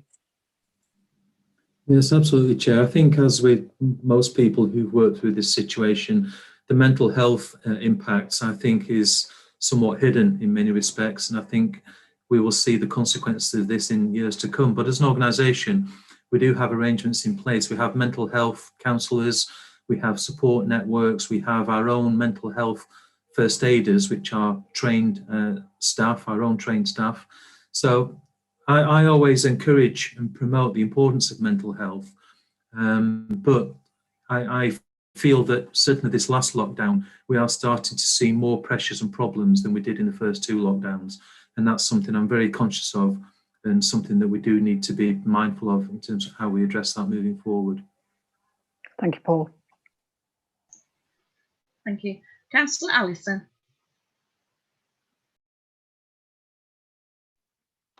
Thank you, Chair. It's just really to say that I'm fully in support of these payments. I had a few email queries that I sent to Paul, and thank you for the responses that he sent me earlier on this week. I am quite conflicted in some ways because, as Councillor Hobson's already touched on, I think people taking a break from work is essential for their own well-being and health, and it does make me quite concerned that employees have had to cancel leave at the last minute to actually undertake some of the work to support you know, the sending out business grants or, you know, the COVID work that the council have had to do. So I'm quite worried about that. I know in other organisations where you are asked to cancel leave because of, you know, impending deadlines, that you then are asked to rebook it straight away. And I just wondered if that's something that could be considered so that you don't get this accumulation of leave in the future. But you know, that's really all I've got to say. I am quite worried about people's well-being. Okay, thank you. Thank you. Did you want to make any comments upon that, Paul? Yeah, just come back, Chair. Councillor Allison and myself did have a conversation about this after Says, and it is really important. I think the situation that we've had, though, it's not been so much that employees have been asked to cancel leave. It's that they voluntarily cancelled it. And, you know, some of the staff who've been working on the business grants, I know in one case that an individual has had less than 6 days off this year, including Christmas. And that's because they had holidays booked, which obviously no one's been on holiday, but they still cancelled the time and continued to work. And that is not an isolated example by any means. So I'm not aware of a single employee where the organisation has required them to cancel leave to do COVID work. But I think it's testimony to their commitment that they've done it voluntarily and they continue to do it, despite the fact that they have been encouraged to take rest, recuperation, you know, for their own mental health and well-being. And it is something that we are going to insist upon because some of them are desperate of a break now. Thank you for that, Paul. Councillor Hughes. Thank you, Chair. I can easily support this. Thank you very much. I think it's a good proposal. Mr. Wilson will recall perhaps that I had some reservations about the previous paper that Councillor Purdy referred to, but I think this new approach gets over some of the problems that I felt were in that original proposal. I'm pleased to see that we have a really good justification for making the payments and transferring time and so on. So I'm very pleased to be able to support this. I would also say that I'd echo what Councillor Slack and Councillor Swindle has said about the importance of public sector workers. And I just regret that the government didn't didn't use local authority workers for the track and trace system. It might have saved us a huge amount of money and provided more local benefit and a more successful outcome than we have seen. Thank you very much. Thank you for that. Okay, I don't seem to see anybody else wishing to make any more comments, and it has been moved and seconded. We are going to go to the actual vote of roll call this time, please, on this. Sorry, Chair, I think Councillor Buttle just had his hand up. I don't know whether he wanted to come back. Sorry, Councillor Buttle, did I miss you? You did miss me, but I was only just going to echo David and Gary and everybody and say how excellent it's all been and to say thank you. So I was happy to just go to the vote. So I'm sorry about that. Right, not a problem. Thank you. So we're going to go to the vote then, please. James, can we take the vote this time? Thank you. Thank you, Chair. So Councillor Allison. For. Councillor Bull. For. Councillor Buttle. For. Councillor Cruz. For. Councillor Donnelly. For. Councillor Flitter. Same. Councillor Hill. For. Councillor Hobson. For. Councillor Hughes. For. Councillor Morley. For. Councillor Purdy. For. Councillor Ratcliffe. For. Councillor Slack. For. Councillor Sutton. For. And Councillor Swindle. For. That's carried, Chair.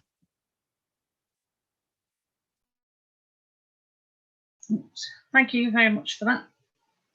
I'm not quite so sure. I know Councillor Chapman had to leave the room, but I think he's actually left to leave the meeting as well now. But I'm not so sure if he is actually in the room. Could he be asked to come back in?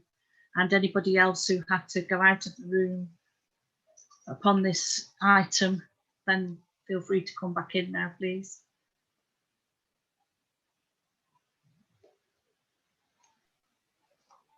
I think Councillor Chapman may have left, Chair. He's not in the waiting room at the moment.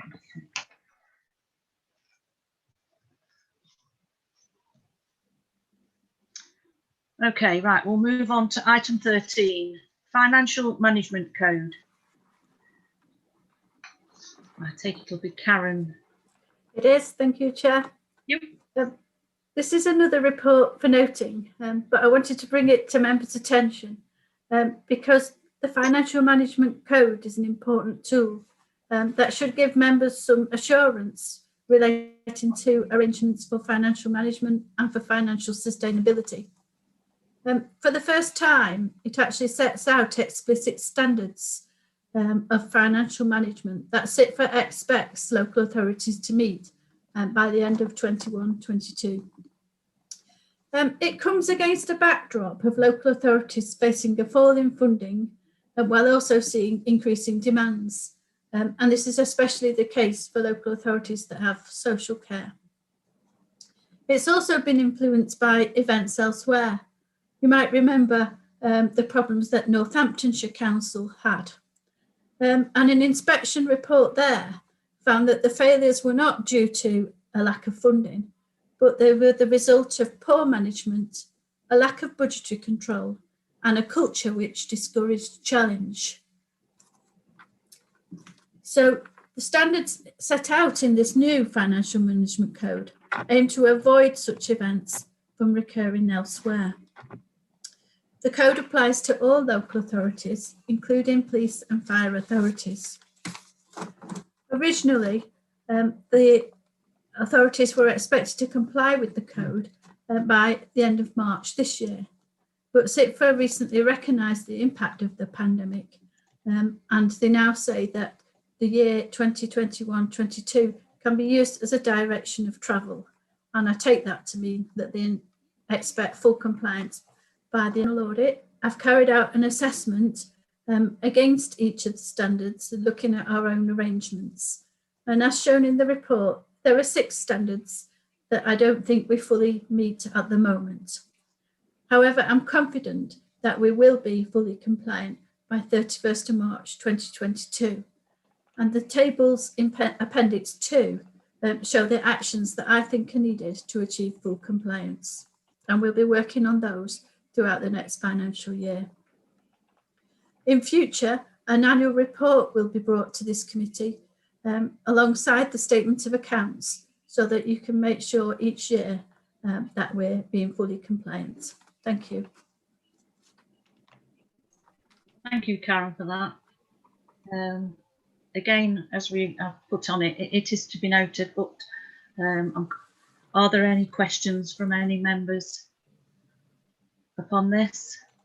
Councillor Ratcliffe, thank you. A very quick question, Karen, if I may. I took particular note of paragraph 2.7 in your report.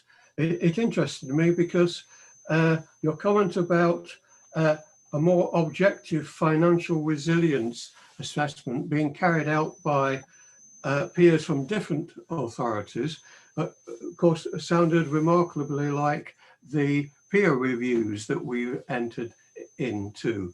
But I wondered if, on this very specific question, you had any conversations about moving in this direction, because it would seem to me a very useful and objective way of determining whether measures did need to be put in place, or whether we'd in fact overlooked the things that could be corrected. And if you have had any conversations, are we likely to see some sort of report in the near future recommending perhaps that we go down this line, or indeed to undertake another peer review that specifically focuses on this type of area? I've had a brief conversation with other Derbyshire finance officers, but like us, they were early stages of just doing the gap analysis, if that's what you want to call it. I do know that the County Council are planning to bring in an external consultant, but I think part of that is because one of the things that has to be done as part of this financial resilience assessment is that you're supposed to predict future service demands and model the impact they might have. And for a county council with social care, that's far more complex than some of the services we have. So they've already taken the decision to bring in outside help. As I've said in the report, it is permissible to do for just the CLT and members to undertake the review, but you could be challenged that lacks objectivity, and we might be missing a trick there. What I plan to do is raise this at the Derbyshire Finance Officers Group to see, first of all, whether it's perhaps something that we can share out between ourselves, audit each other's, or if not, if we feel that perhaps a consultant is required, we could do a joint procurement and perhaps get it cheaper. You mentioned the peer review that the LGA did. That didn't go into the depth that's needed for this. So unless the LGA are going to set up a team to do it, I think we would be looking at external consultants. So that's what I'll be doing over the next couple of months. And that's why I've said, if we do need a resource, a supplementary budget for that, I'll bring another report back. But I wasn't planning to bring a report back if it was something that had no additional cost. We'll just get on with it. Thank you very much, Karen, for the answer. Very good. Thank you. Councillor Flitter. Yeah, thank you, Chair. I was thinking on the same lines as Mike, actually. But also another couple of points. I wonder whether Karen could just give a bit more detail when we talk about management style. I was quite concerned about that. And also to address single person dependencies in the finance team. I just wonder what's meant by that. I do agree with the effectiveness of stakeholder engagement. We've really got to look at that, because any engagement we have has got to be useful. And I also look at the monitoring of the capital programme more closely. But I can't see, I think a lot of the times we get our hands tied because we are dependent on contractors and other outside bodies onto the progress of capital programme issues. So I'm just wondering how we intend to tackle that. Thank you. Thank you. Sorry, Councillor Flitter, I didn't quite catch what you said on the first point. I heard management, but not the second word. It said something about management style. So what's wrong with our management style? Okay, I don't think it's saying necessarily that there's anything wrong with management style, but what the report and the standards try to do is, first of all, ensure that that style complies with things like the Nolan principles. Secondly, that it just provides enough challenge. You'll remember that's one of the things they felt was lacking at Northamptonshire. So it's that sort of those sorts of themes that they're looking at. On the second point about single person dependencies, that's where there are some cases in the finance team at the moment where only one person has a particular has knowledge of a particular function. So example, there are some calculations we have to do in respect of VAT. Only one person's got that knowledge as well as myself. So if you remember, when I brought the report to council in January, that was one of the weaknesses that I recognised there. So the additional resource that's already been approved, the intention of that was to address the single person dependencies, and we're working on that now. The stakeholder engagement, I think if I remember, Councillor Allison picked up on that at last week's council meeting, and Councillor Bull did. And I said that we're going to address that, and Steve Cape said we would build in the budget consultation alongside the resident survey and bring it forward to the summer. So that does need a lot of improvement. And finally, the capital programme. What we're doing there is we're setting up a working group of officers. Rob Coggins is going to chair it. We're calling it the Capital Programme Working Group.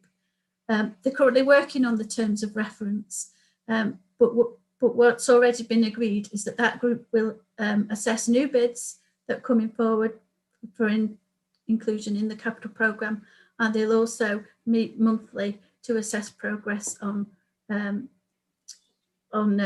things that are already in the capital programme. You'll remember from last week that we had £2.7 million of slippage this time from one year into the next. I mean, we know the reasons for that this year, but even in previous years when we didn't have a pandemic, there's been a history of a lot of slippage. So we're keen to see that where money is set aside for a project, that it is implemented in the year. Yes, you're right, we are at the mercy of contractors sometimes, but it's not, the delays are not just caused by that. There are capacity issues as well. Thanks for the clarity. Thank you for that, Karen. Councillor Hughes. Thank you, Chair.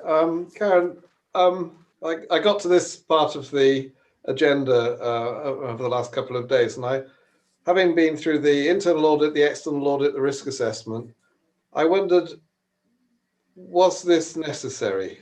Do we need to, are we not duplicating assessments that are done elsewhere? What would be the impact of not doing this, and what is the impact? What is the effort required to do it?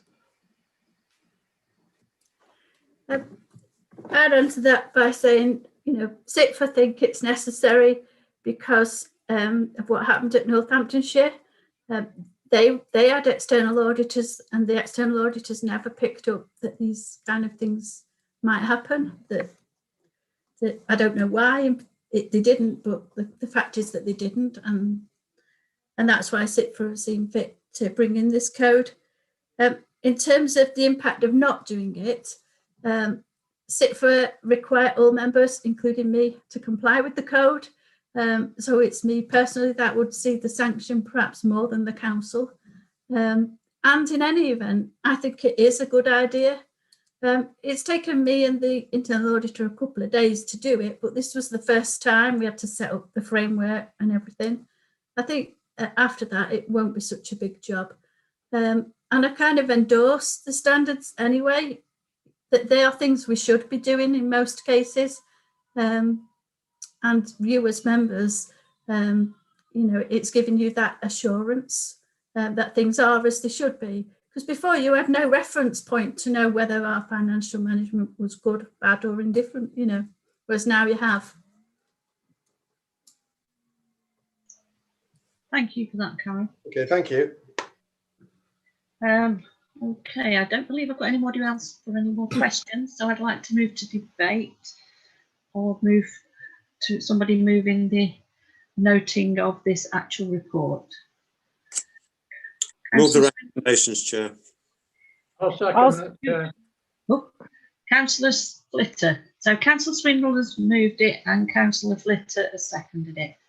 Is there anybody else who wishes to make any more comments upon this note report? Then I'll take a show of hands for the voting. So all in favour? Councillor Buttle, thank you. That's carried, Chair. Thank you very much. Move on to item 14. Asset Management Plan, Landholdings Review. Mike, sorry, finally got to you. Right, thank you very much, Chair. So I think it's a fairly self-explanatory report. A couple of things to add. One is I'm thankful to Councillor Martin Burfoot, who pointed out that actually the ward affected by two of the sites isn't Matlock St Giles, but is in fact Matlock All Saints. So apologies for that. The report considers 6 sites, and there's 3 different categories really. One is the first one is a lease renewal, which is the Environment Agency gauging station in Ashbourne, which is a lease that's been in place for a number of years. It's come to an end, and it's an important Environment Agency asset for Ashbourne. They've asked to renew it, so we are proposing to renew it on similar terms to the terms that were in the original lease. The next 2 sites are 2 sites that are basically surplus to the district council's requirements.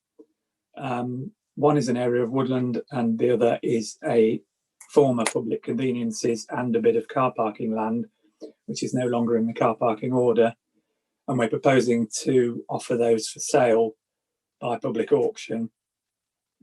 There's something to add on the site number 2, which is the area of woodland in Wash Green, Wirksworth. Although this is primarily an area of woodland, there's an area adjacent to the King Edward Street housing, which is a platform housing site, formerly our council housing. There's an area there that Rob Coggins' team, looking at potential provision of our own council housing, have expressed an interest in. So what I'm proposing on that one is that we could get authority to sell up to the area shown in the plan. But prior to actually putting that to auction, we'll work with Rob and his colleagues to identify whether part of that site has a future for affordable housing. And if so, we'll take that out of what goes to auction, and then we'll bring that back to a future meeting of this committee to have it allocated for housing purposes, as we have done with the last 3 sites on this report. I have no other comments as regards the consultation, other than Ashbourne Town Council have considered the proposals for the gauging station for site 1, and have considered it and have no particular comment on the proposal. I'm happy to answer any questions. Thank you. Thank you for that, Mike. Okay, Councillor Hughes, questions?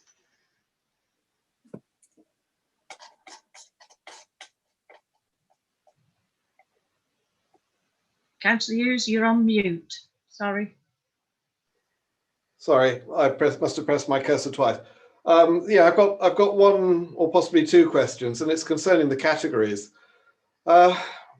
why is land that's subject to asset transfer not on this list?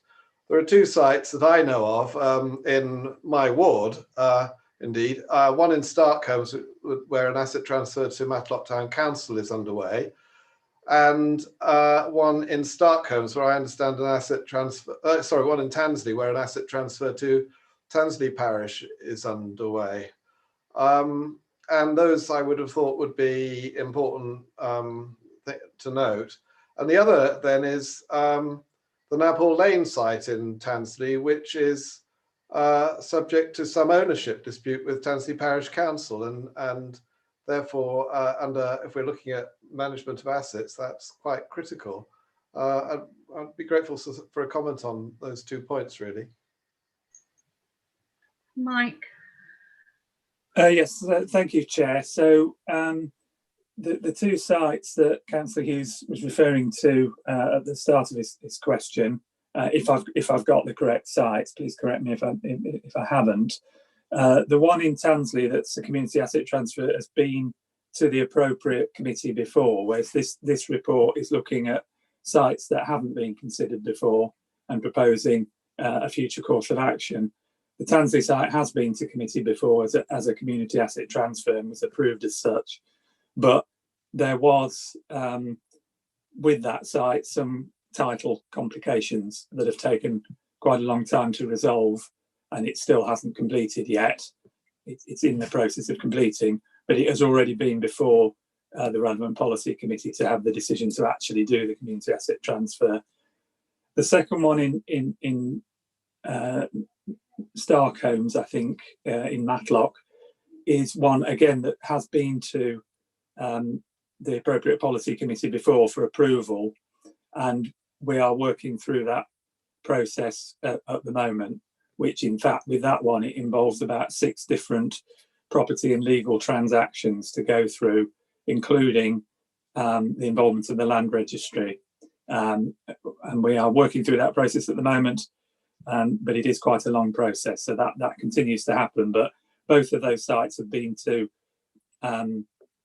this committee before.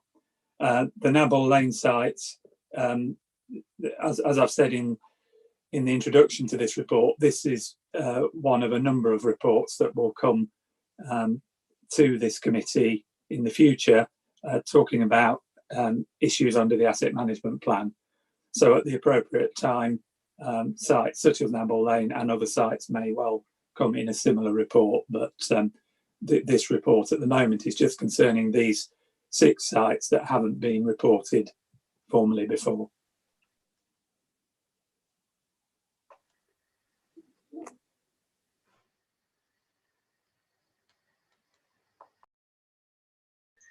Councillor Blitter, please. Thank you, Chair. Yeah, well, I do realise why they're not on this report, but I would just like to bring up the point that I have written to Mr. Wilson, I think it was this week, and we are awaiting a report on the Starkholmes site from Mike. But I hope we can get some information before Monday, because that comes under the town council meeting on Monday night, where we want to put some information forward, and noting that this has taken over 2 years now to resolve. We can't see a reason why it hasn't been. But I just want, the question I want to ask tonight on this agenda is Station House Matlock. Wondered where we were with the design and of that, and whether you've come to any discussions after our meeting on the station house with regards to design, and whereabouts are we, and are we having another meeting to discuss the plans since they've been adopted by comments where we put them to the meeting.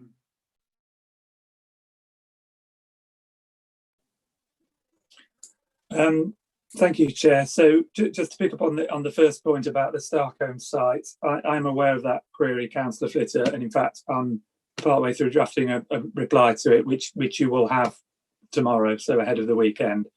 So there is an update coming on that.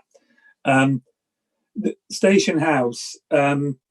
So the 3 housing sites 3 to 6 in this report. The purpose of the report this evening is to allocate those sites for housing purposes, and then Rob and his team are working on this proposal for providing our own council housing, and these 3 sites will be part of that process. So my role in it at the moment is to allocate them for this particular use. So it's clear in the council's accounts. We've talked a lot about that this evening, and it's important to have everything in the right classification for the council's accounts, and sites that we are holding, and where there's nothing happening straight away, it's better to have them allocated for a particular use or declared surplus, as we've talked about in some of the other sites on this list. So I think with the 3 housing sites, Rob and his team will be working on those, and they will then be bringing further reports back to this committee or the appropriate committee or full council as appropriate on the progress of the schemes. So it will be Rob and his team that will take that forward. I don't think he's here this evening, but I will ask him to respond to you on that point. Thank you for that. Right. Councillor Allison, question? Thank you, Chair. I do have a question. It's regarding the Thorpe site, which was a car park, so there's hard standing, toilet facilities, there's water, electricity. Why was this not considered as a possible site for the travellers?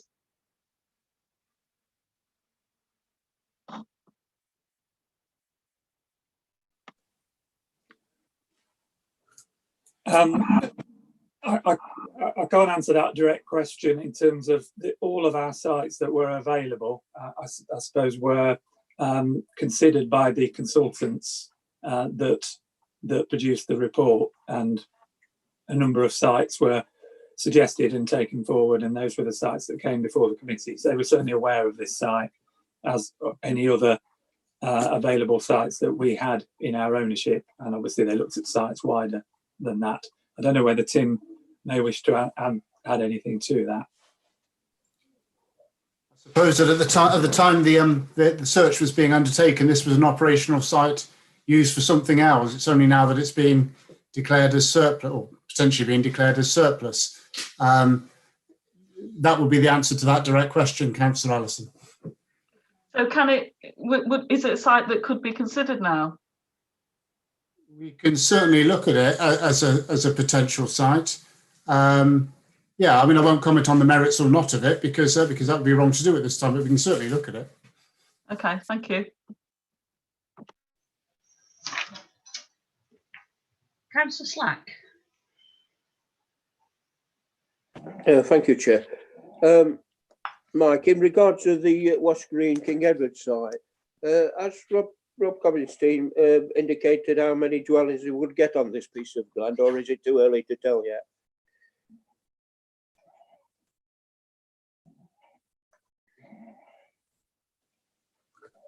Yeah, thank you, Chair. I don't know the detail of the scheme at the moment. I think that one's at an early stage, and that's the reason why the other 3 housing sites we're detailing that they be allocated for housing for Rob's team to look at. This one, I've added to that this evening because it's one that they've raised along with some of the ward members as well. So what we're suggesting is we hold that back and look at that. I think Rob's come back to say that there is potential there, but I don't know any more detail than that. But he will produce a report to a future committee with his findings on that. I think the important thing is that we're not going to, sell that until that's been established, what land is required, and then whatever's left, we will then offer to auction as suggested. Yeah, thank you.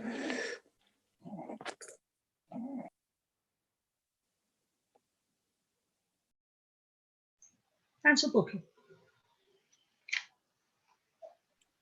Yes, thank you. Wash Green again. If we're going to be putting houses on it, will we be putting in a planning application before we choose whether or not we're selling anything? I'm just wondering, like, if we're going to withhold it, are we going to withhold it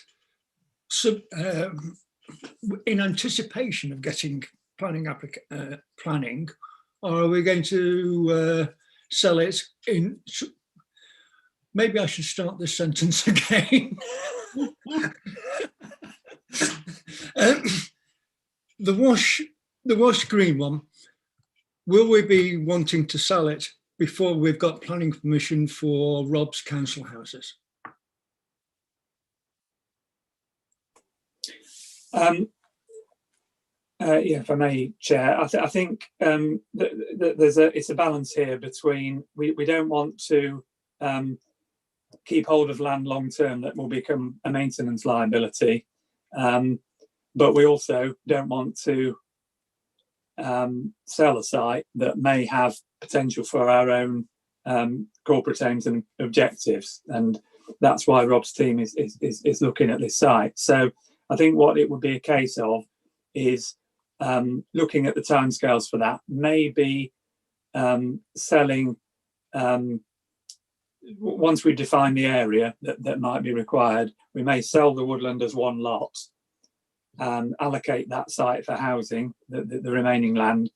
If that doesn't come forward with a scheme for planning or many other reasons, you know, ground conditions, etc., then we would look to dispose of the remaining sites, but in an appropriate way at the time. So it's a process, but I think what we're asking for this evening is to have flexibility to deal with that in the appropriate way. Would we not have, I'm sorry, but coming straight back at this, but would we not get a much better price if it had planning permission for some housing on it? And if we haven't got planning permission for some housing on it, why aren't we just giving it to Wirksworth Town Council? Well, I think there might be a bit of slight confusion on this. The reason that this is for housing is for the council's own scheme to provide affordable housing in the ownership of the council, which is a scheme that Rob's brought before council and he's working on at the moment. So the site at Wash Green, the bit that's retained would be for housing that we in effect own through this scheme. It's for the council. It's not to sell for housing. It is for affordable housing for the council's own use.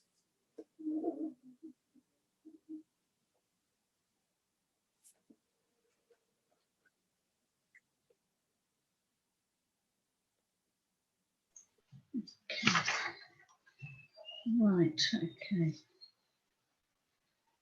Right, I don't believe I've got anybody else with questions. So I'd like to move into debate. Could I find a proposer for these? Chair, I'd like to propose the following. I'd like to propose a recommendation 1, 3 and 2 with respect to site 2. With respect to site 3, I would like to propose that is considered as an alternative traveller site to Nabhall Lane, and then recommendation 4 is amended accordingly.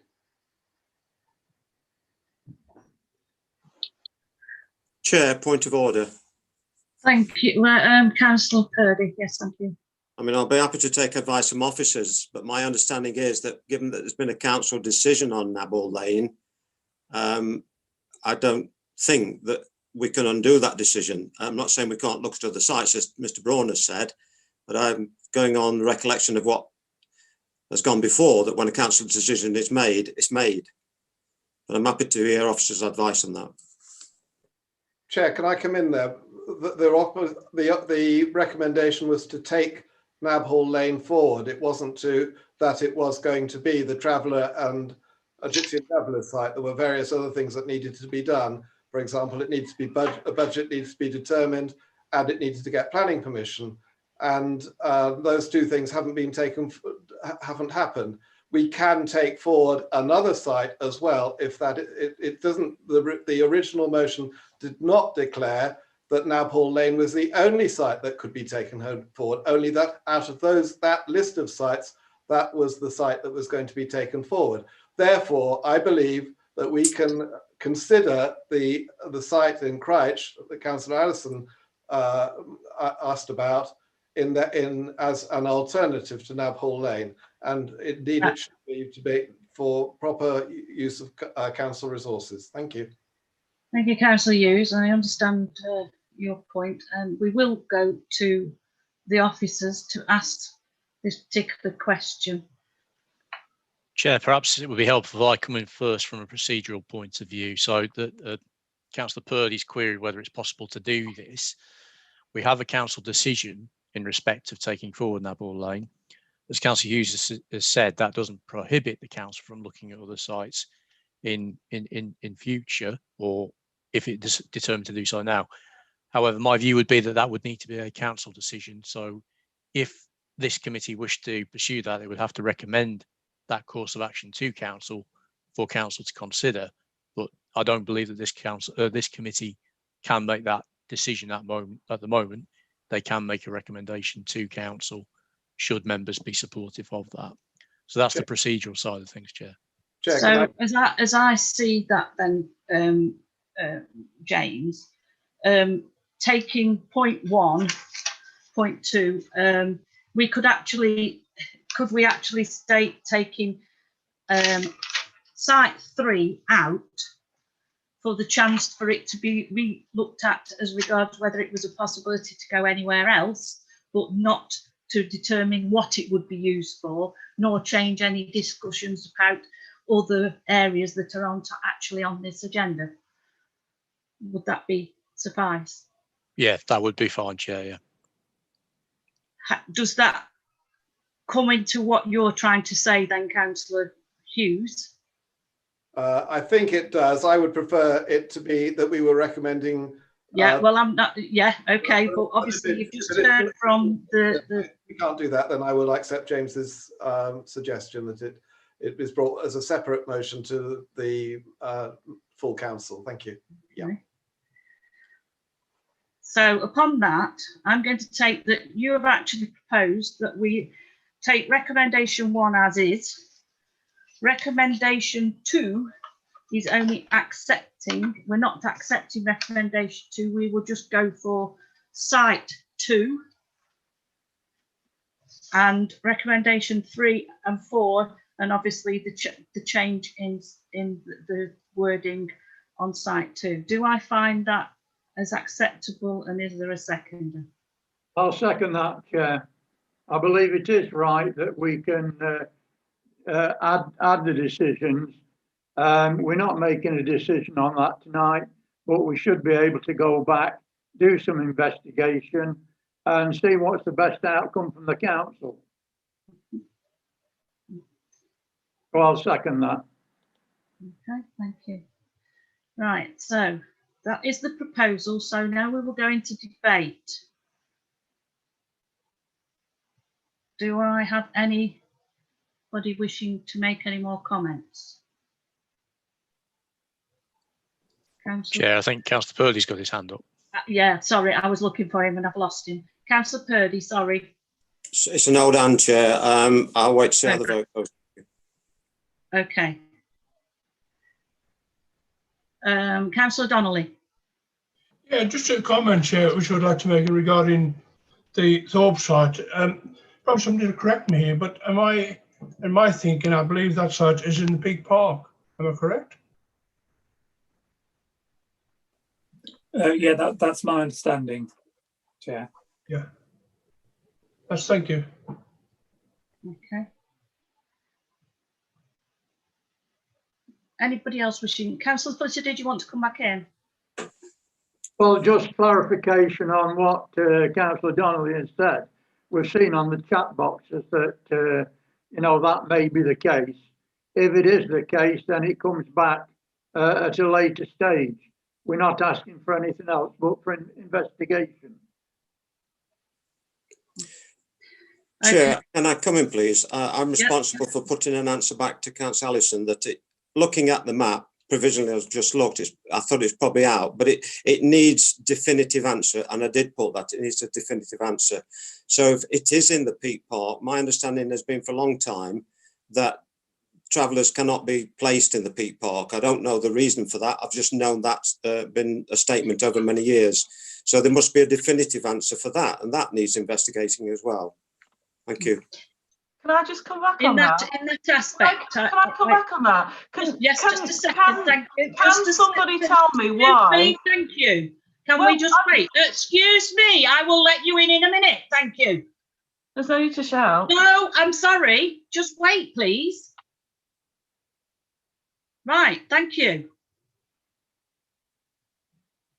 Right, now I will take your comment. Thank you. Oh, for goodness sake. No. No, I'm sorry, but I was coming back with a comment. Other people have just been able to jump in when they like, and I don't see why I got shouted down like that, and I don't like it. No. My comment is, I don't understand the reason why, if it's in the Peak Park, there is this policy. So I totally agree with Councillor Purdy. We need to get some definitive answer on this and to find out why there is that policy in the Peak Park. Thank you. Thank you. Upon that, we're not advocating what it should be used for. The point that we're making now on this debate is to take that particular site out of this motion to be re-looked at a further stage. And so I'm not going to take any more issues as regards what it's going to be used for. This is all it's going to be as a recommendation, just taking it out to come back. Councillor Buttle. Thank you very much. Well, I'm absolutely fine with whatever people do with the one in Thorpe. I'm more interested in the one that's also in recommendation 2, which is the Wash Woods.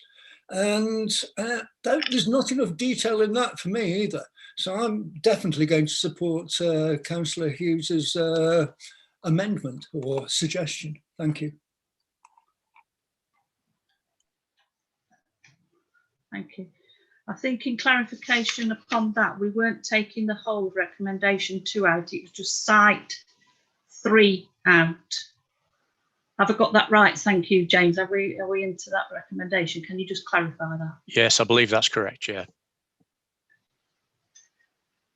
So just for the clarity of everybody upon this, the recommendations are we're taking site 1 as in the report. Recommendation 2, we are taking site 2 and in site, and then 4, 5 and 6 as the recommendation 3. Recommendation 4 as states omitting the site 2, the site 3, sorry, site 3 in that comment. And that was proposed by Councillor Hughes, second by Councillor Flitter. I would like now to go to the vote on this, please. Thank you, Chair. So beginning with Councillor Allison, please.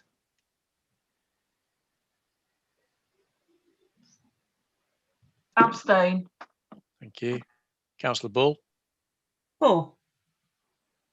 Councillor Buttle. 4. Councillor Cruz. 4. Councillor Donnelly. Abstain. Councillor Flitter. 4. Councillor Hill. Against. Councillor Hobson. 4. Councillor Hughes. 4. Councillor Morley. 4. Councillor Purdy. Abstain. Councillor Ratcliffe. 4. Councillor Slack. 4.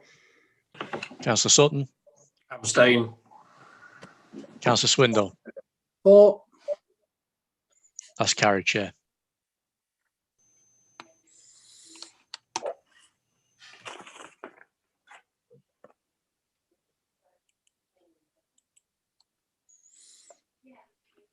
Sorry, Chair, I think you're on mute.